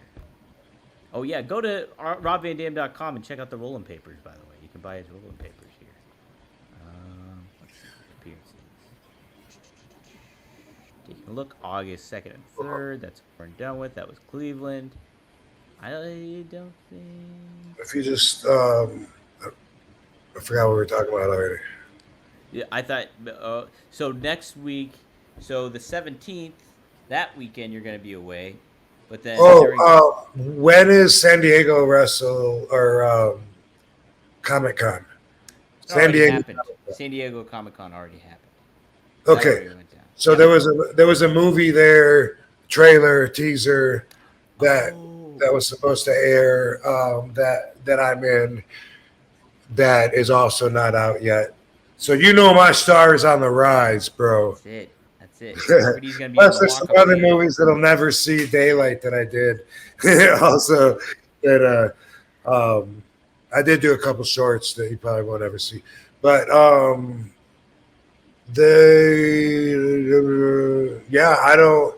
don't know. There's no information to give on this. This movie is not seeable yet. It's still, let's say, it's still sellable on a distribution level. So it was just a teaser, but I hadn't heard how it went or whatever. Or did I? Did I text him? I don't know, dude. But I don't know. There's nothing more to it than that. Just boom. That's it. That's it, dude. Keep your eyes peeled for an upcoming movie potentially with RVD. How's that sound? Yeah. Yeah.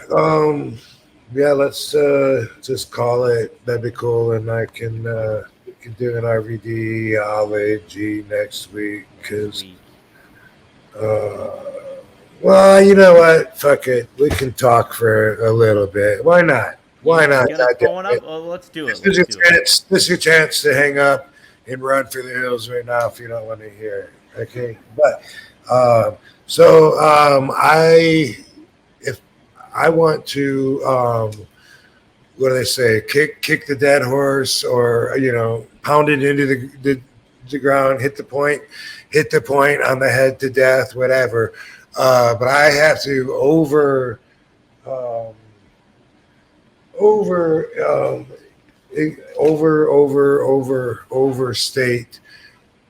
how important it is to come to terms, I believe, with the fact that everything is subjective. And man, basic thinkers don't want to give in to that. And I think that it makes life simpler in some ways, but it also makes it more difficult in other ways, and RVD always being the one to tell you to express your individuality. And the reason is because there's never been a you before. There hasn't. So how can there be rules set up in society before you were born that are made for you to follow? They're not. You know what they are is they're just set up by people for other people, not really for you. And you're supposed to fall into line, which I've often had a hard time doing. And that's because I don't see us all fitting into the exact same grooves. So what do we go by? Let's take the peanut allergy example. All right. Do we go by the one out of every 420 people that are allergic to peanuts? And do we ban peanuts? No. In that case, make peanuts legal. Tell that one guy to be careful, right? Yeah. And I don't know what the number is. But when it comes to something like, say, drugs, like opiates, what do we do then? It makes sense for people, basic thinkers especially, to just ban everything. But what if I was to tell you most people that use drugs don't have any kind of dependency issues or abuse issues whatsoever? Most people that use drugs regularly don't have issues. But what we do is we make rules, and we make them to take care of those on the minority side. Why is that? Why do we have the majority of people have to obey by rules that are really only subject to a minority? That's what's weird to me. Okay. And you can be in let's say you're in jail, you got picked up, right? Because you had a controlled substance. You're talking to a guy in the cell next to you, and he says, well, what are you in for? Well, I didn't have a prescription, and I had these fucking 400 milligram acetaminophen or ibuprofen, right? Mm-hmm. Didn't have prescription for it. You need a prescription for 400 milligram, and here I am with a bottle of it. And the other guy's like, man, dude, you're a druggie. You got caught with drugs. And that's what society looks at. He got caught with drugs. Okay. The other guy can pull out a jar of Advil and say, hey, do you want a couple of Advil? It's the exact same thing. Exact same thing. I mean, there's no difference. Advil is a 200 milligram ibuprofen. Motrin is a 200 milligram ibuprofen. Suggested usage, take one or two every few hours. But if you get a pill that's double strength, now all of a sudden you're breaking a law. You know why? Because somebody just chose to put that line there.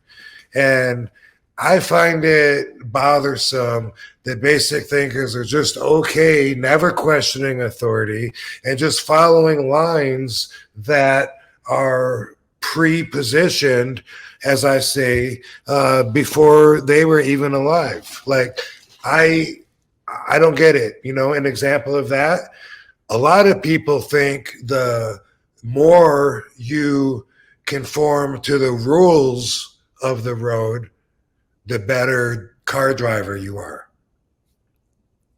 Okay?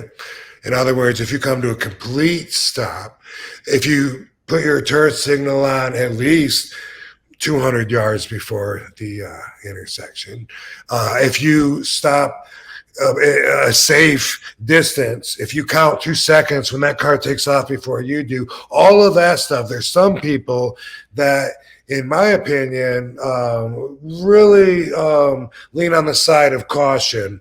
They're overly safe. And to them, that makes a great driver, someone that goes the exact speed limit. To me, someone that can go out there on the racetrack and do donuts and whip around the racetrack at 250 miles an hour and then power slide into a parking spot against the curb. To me, that person is a way better driver. Way better. Right. And that's how I look at a lot of life, and how people just follow the rules and then they think that they're doing better. Like, we're all taught, the more we follow the rules, the more we do what we're told, the better we are. We're taught that as a little kid, just, do what you're told and you're a good person. And a lot of people, as I often say, don't bother to reprogram as adults, and they still have that in their head. And for me, and for my lesson of RV theology for today, I want to point out that I don't agree with that way of thinking. I think that authority needs to be questioned.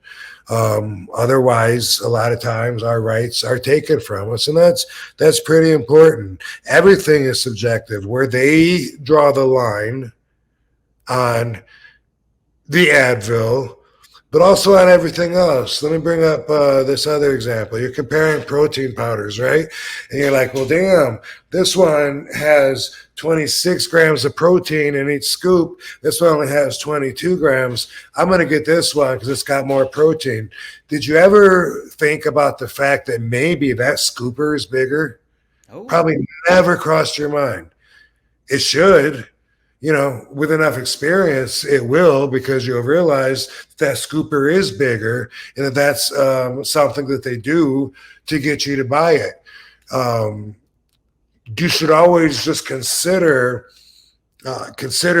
consequences, consider what else could be out there besides just the first basic thought. Hen earlier gave $50.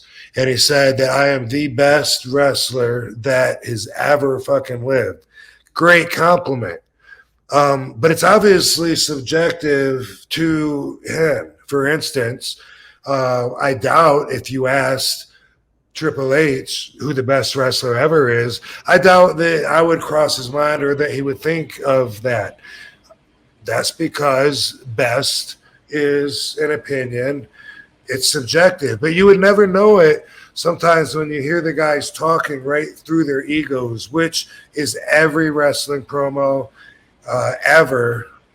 Same with boxing, same with MMA pretty much. But whenever I hear wrestlers talk about, and they're not even in character, they're doing a shoot interview, and they're like, oh yeah, well, I mean, me and Paul we had the best match of the night, 3 weeks in a row. Bro, you're blowing your own fucking horn right there. What kind of an ego it takes to say that like it's a matter of fact. Not everyone's going to agree that was the best match, but you don't even want to consider that. It's just a fact. That's why things are done the way they are. That's basic thinking. And it's just like if someone says, this girl's the prettiest, this girl's the ugliest. You know what I mean? It's so much easier. I wish when I was a kid, I would have been taught to just accept things that I can't change and just like let them go right off my shoulder. You know, when kids pick on somebody, you know, if they do say, by the way, you know, ooh, I'm not the ugliest of us four, you are for sure. And, you know, that's like, it's a taste, it's a preference. You know, not everyone's going to necessarily agree. And if they do, that's a standard that has been set by society, which is really weird because there could be a beautiful girl and then if she has a little space between her teeth, sometimes because the standards of society, dudes would be like, oh, no, I couldn't. Bro, no. That's like the bro code standards that I don't really become a part of.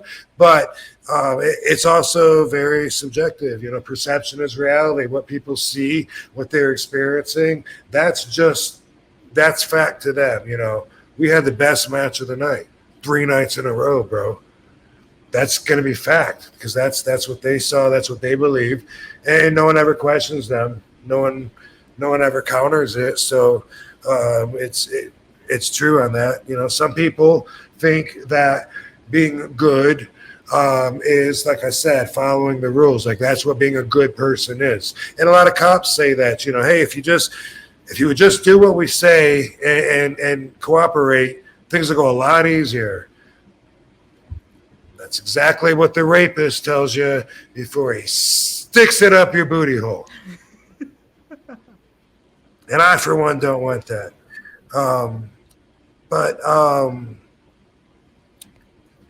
Here's something that's really subjective. A lot of people will call me and they'll talk about situations, opportunities where they'll use the term good money. Mm-hmm. You could make some good money around here doing that. To me, as soon as they say that, I'm thinking like, what is good money to this person? And how do they look at me and think that we have the same view of what good money is? You know, what my time is worth at this stage in my career after everything I've done. And I'm talking to a person that is a citywide wannabe stand-up comedian that travels all the way to the end of the county and hasn't seen the world. And anyway, Carano used that term when he was talking about me re-signing one of the Legends deals one year. You know, we thought we could make some new action figures and you could, you know, make some good money off that. And I'm like, good money? Like, can you put some numbers behind what you think is good money? Because I doubt very much my idea and yours are the same. And I said, have you seen the last 3 royalty checks? And I said, because it went from here to here to here, looks like it's going to go to here. In fact, you give me that upfront money, I'm going to owe you for like 2 years based on this kind of shit and the pattern that it's gone.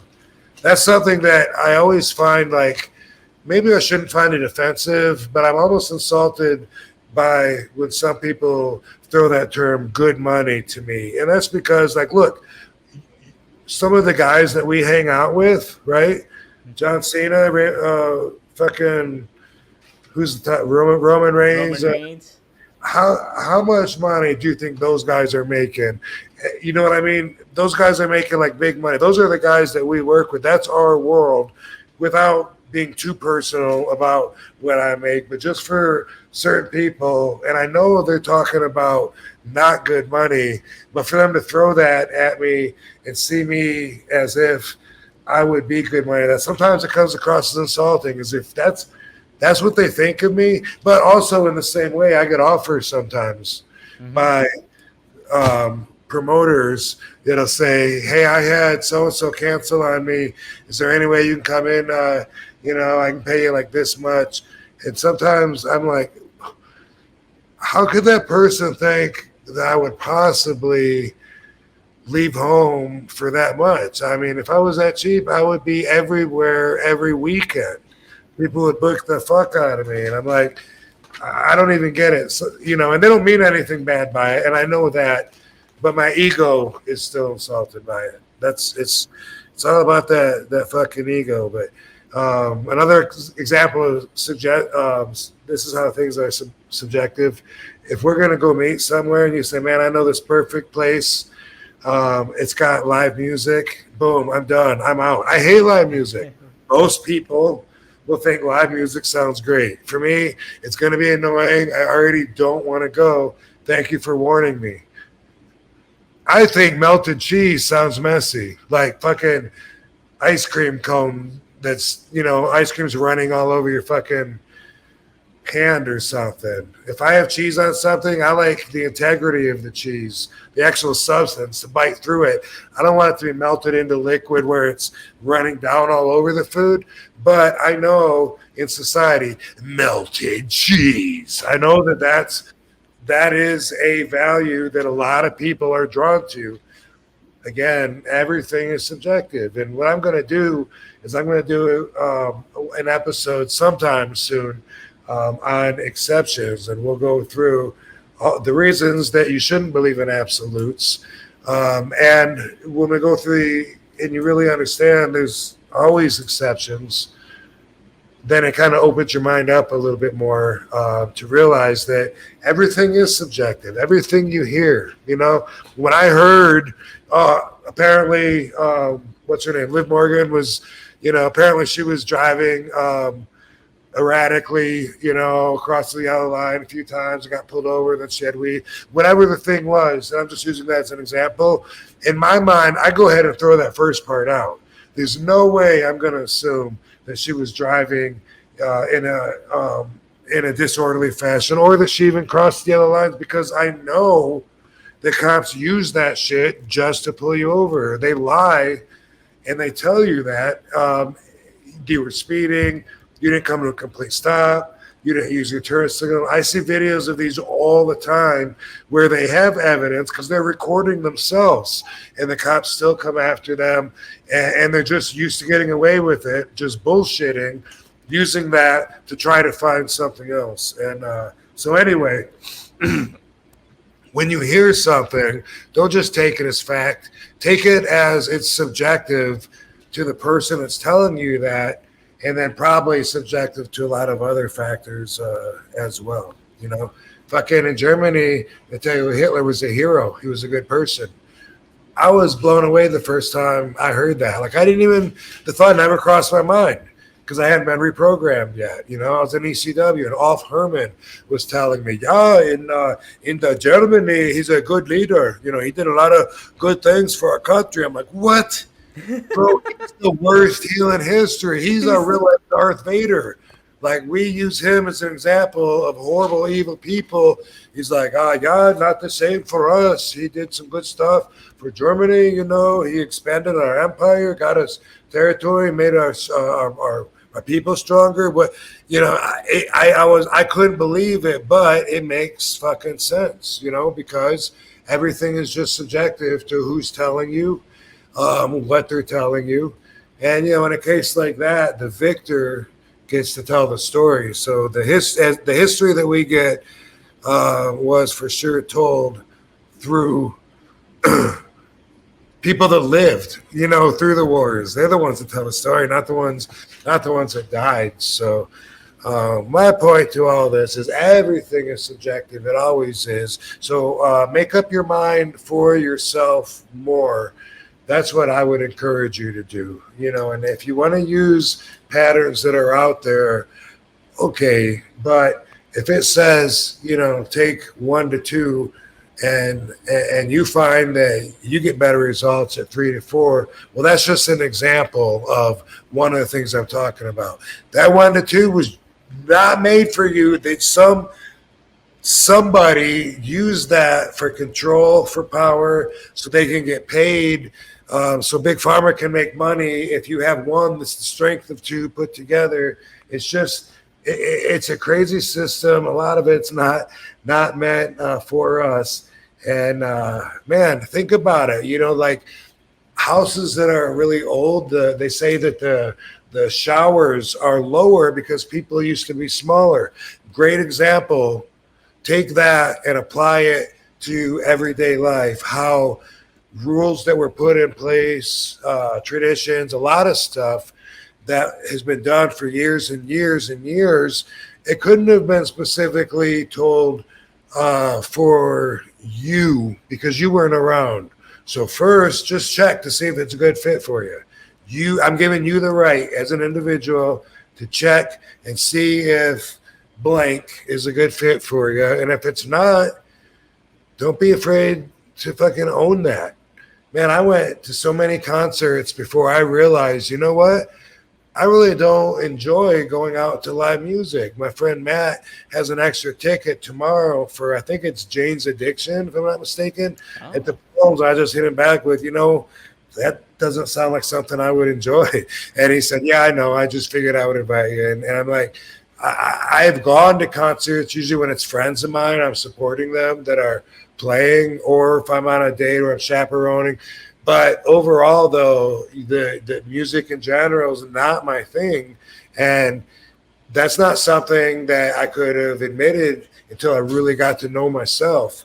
And so growing up, I acted like I liked music because that was the cool thing to do, Yeah. Like, people like this song because it's played a lot. And K-Tel album sells it. It's a hot song right now, so I'm gonna like this song, And that's not the way that RV theology would recommend that you go through your whole life like that, As a kid, don't know why, but something taught me that if you have a cool car and you slam the gas pedal down and peel your tires, whoa, that was cool. Something told me that as a kid. Whoa, that's cool. That's something I should be doing. And the girls will just come flocking. They'll be diving through my window. And I had a car in Marshall in a parking lot, and I floored it, and the wheels spun, and then a little fucking spring fell off my carburetor that was holding the flap, or that allowed the flap to return. Anyway, my gas pedal stuck all the way down. And I didn't have enough experience or was panicking too much to think about either pulling the emergency brake or turning the car off, or maybe trying to put it into park. Out of all those, probably turning the car off would have been better. But what I did was I grabbed the steering wheel and I stood on the brake as hard as I could. And my car, which was a Mustang 5.0, continued to go forward all the way into and through a brick wall of a store at the end of the parking lot. Oh my gosh. And why did I do it? Did someone say that's cool when you peel your tires and make that noise? Here where I live, every night there's some kind of, I don't know if it's actual races or if it's a race car, but like late at night, just has to be a couple of blocks from my house. I always hear, wow, and it's like, I appreciate, part of me is like, hey, that guy's enjoying it, I guess. And I appreciate the freedom that he has. At the same time, if he's going anywhere near as fast as he is running on the road, I wouldn't be upset if a cop pulled him over and gave him a ticket, although I would never call the cops or even wish the guy harm. But my ego sometimes will be mad. Why? Because his values don't match mine. He prides himself on something that I don't consider prideable. That's what it is when it's something like that. When it's something like that, and they're peeling the tires out, part of my ego would be like, he has no idea what a douche he looks like. And I recognize that because that's an ugly thing inside of me coming up. It's an automatic response from the ego.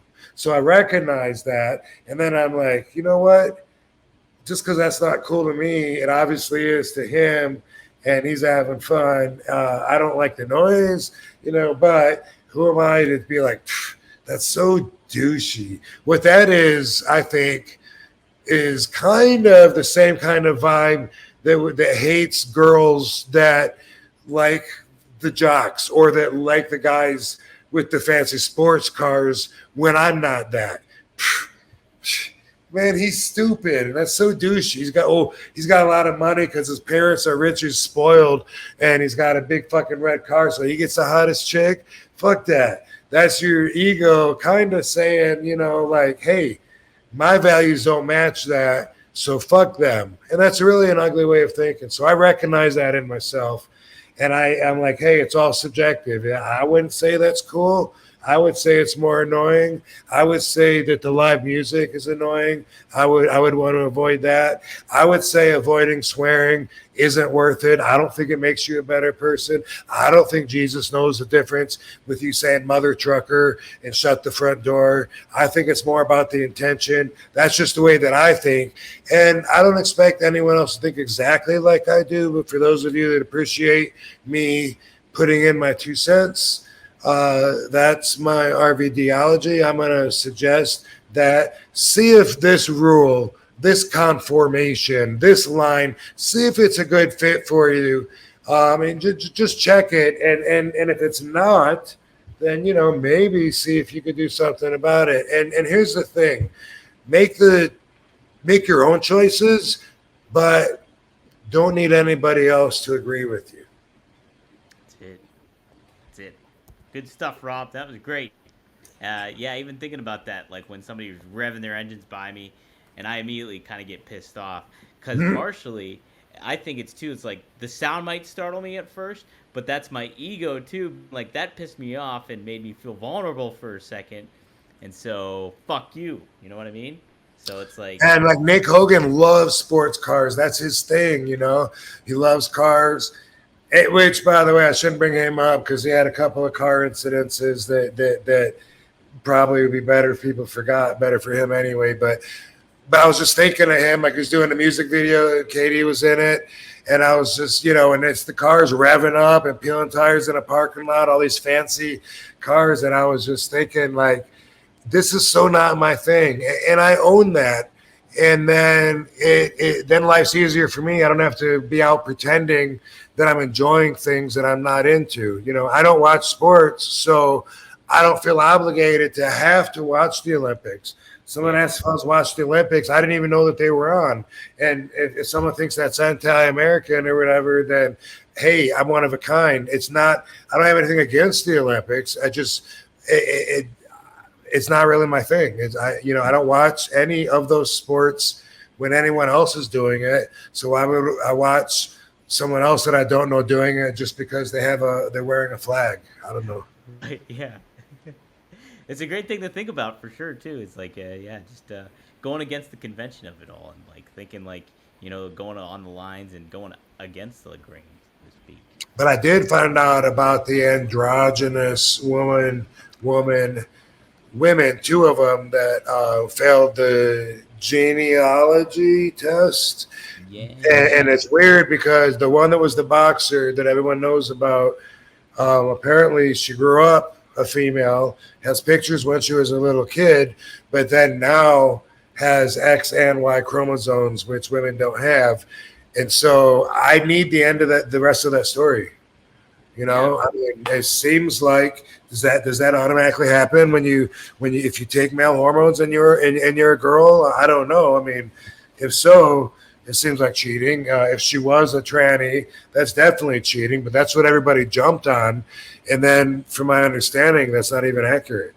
Yeah, that's what I was hearing too, is like that she was born female, biological, or then she has some rare kind of thing.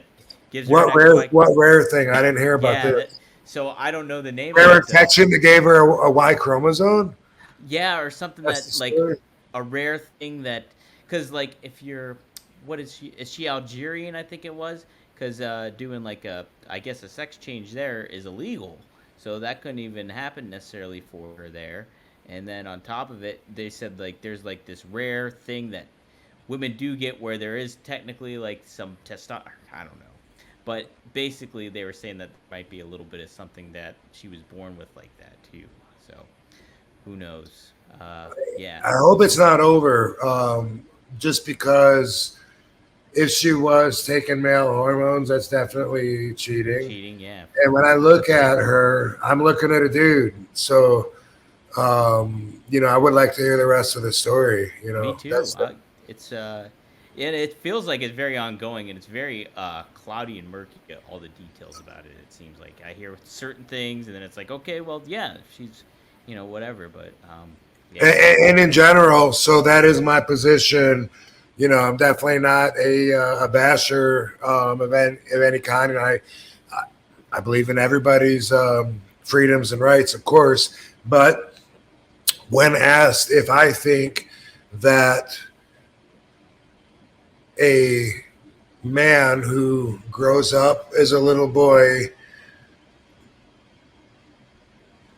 gets a sex change and re-identifies as a female, do I think it would be cheating for that person to then compete against other females that were born females? The answer is yes. I think it's cheating in boxing, in wrestling, probably in baseball, in football, in a lot of things. It's just, yeah, I mean, it's we are the, I mean, don't hate me, women, but we are called the stronger sex for a reason. And I always think, like, it must be frightening to feel so vulnerable, like a lot of little dudes do too, by the way. But generally speaking, overall, most women can feel like while they're getting into the driver's seat of their car,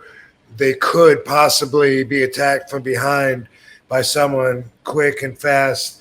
And if so, if that person is a male, chances are that person could probably overpower them. That's speaking as generically as possible. There's definitely exceptions on both sides that would blow that out of the water. But in general, that's something. And I think about that. And I think about how that's got to feel, because I feel the opposite, and I never know.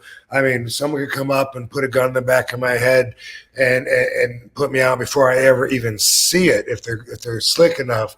But I do feel like chances are, if I'm attacked in a physical situation, I feel like odds are I'm going to be all right. And I feel like as a female, like, you don't have that a lot of times. You do if you're a badass, or if you're really big and a badass, or whatever. Or sometimes it's a false feeling of security just because you have a gun in your purse or something like that. But overall, I feel obligated to look out for them, to protect them more against scumbags that are men that take advantage of that. And I think a lot lower of the men that just do that. Like, I watch a lot of the murder shows and stuff, and some of them are serial rapists and murderers. And I just think like what a horrible thing to do, to look at somebody and just think like, yeah, okay, there's a good target. I can overpower that person and force them to submit to me sticking it up their butthole. Don't want that. No, I don't want that. Don't want that. No, it's like, and women, you hear about it all. Like, I started when I worked at Whole Foods. I was at the cashier. I was a cashier there, and like, I'd get weirdos coming through my line or whatever, or difficult customers or stuff like that. But then you'd hear the stories of what some of the dudes would be going through the women's lines, what they would hear from the guys, and it's the women's line. Oh, so if a women cashier was doing it instead of me, like, you would hear what some guys would say to some of these girls and stuff like that. Oh, right. It's like, oh my God, you just can't believe it. But yeah, it's like, yeah, it's different circumstances a lot of the time. Very different circumstances. So yeah. What a man! I remember so many times witnessing female talent being subjected to what would now get someone in a lot of trouble, an inappropriate, uninvited, and non-consenting big smack on the ass, for instance, something like that. I've seen, where they don't really know how to respond because it's just awkward because they didn't expect it, so they don't think enough to say, how dare you, or whatever. They try and laugh it off, but then later on, they're kind of really disturbed and feel vulnerable. Like, nowadays, stuff like that gets you canceled. So, it might be a little too extreme. I think coming from the world that I came from, it does seem like we're a little on the sensitive side now, but in a lot of ways, it's been productive. Yeah, there's definitely a balance of it too. It's like even my generation, I kind of feel like, oh man, we're a little sensitive on a lot of stuff too, and I'm like a younger generation than you even, and it's like, but yeah, some of that stuff is good, and it just kind of takes a little bit of refocusing on where you're at, where your head's at too. So good stuff, Rob. This is fun. We did get a couple more super chats while you gave your RDVDology. Maybe we'll save this one of the Maddie's ones for maybe next week, because this seems like almost like a good RVDology. And you've talked about this before too. Has a longtime friend ever used RVD in any advice? So he gives that for so maybe we can think about that one for next week or something. I'll bring that up for you, Maddie, for next week. That's a good idea. Can you, Maddie?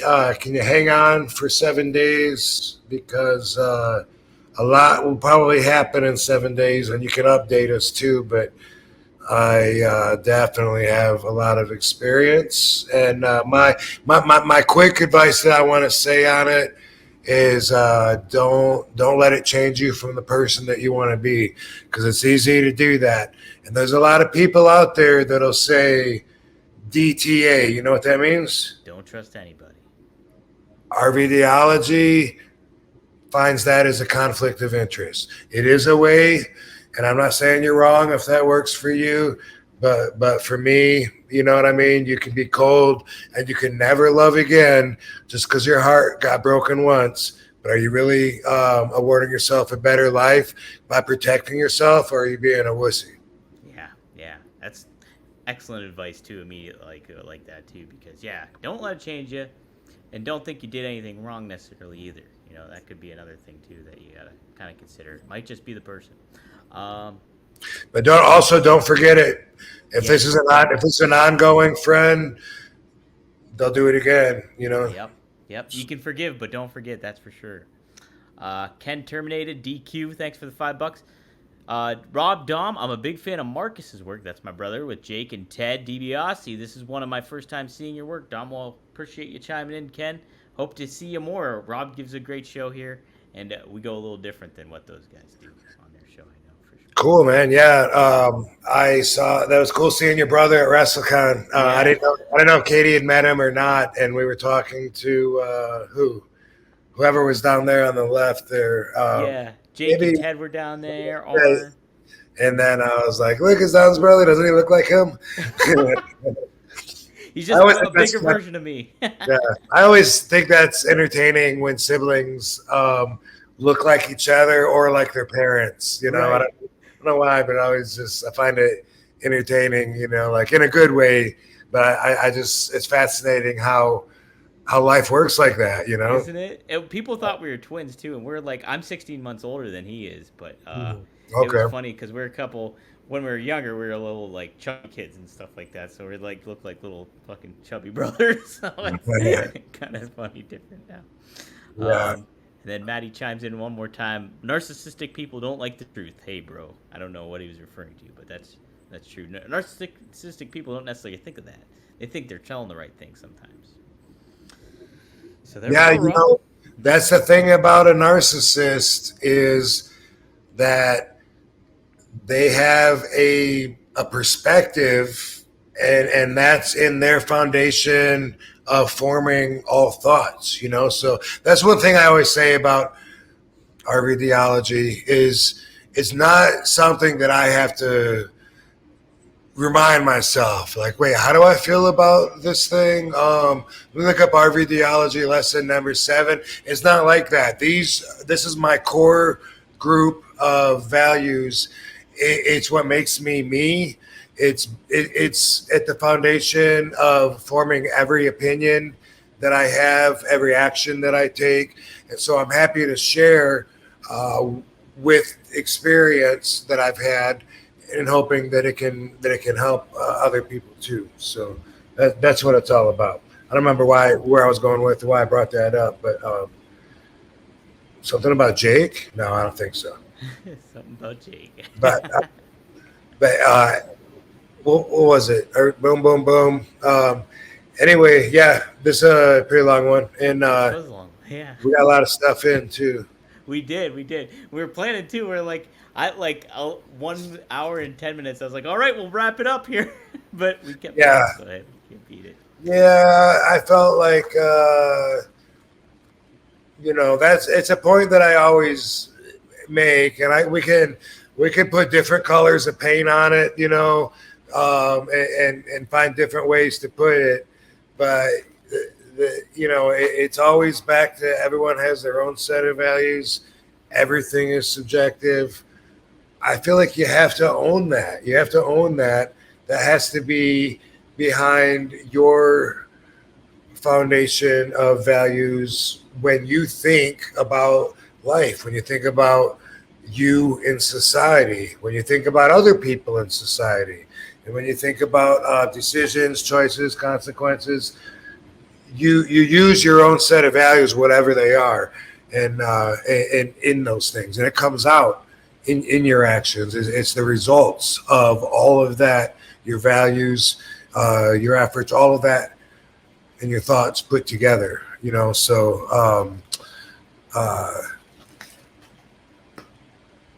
I'd just be thrilled if you adapted some of my values and found them to be useful in your lives. That's all. Yeah, heck yeah. Guys, if you like what you're seeing too, go back and tune into the latest episode. Like I said, RVDology, I put 5 of them together, so you get a little bit more. But this was a real good one, Rob. I appreciate you doing that. And, cool. I want to hear from some of you out there, Van Dam fam.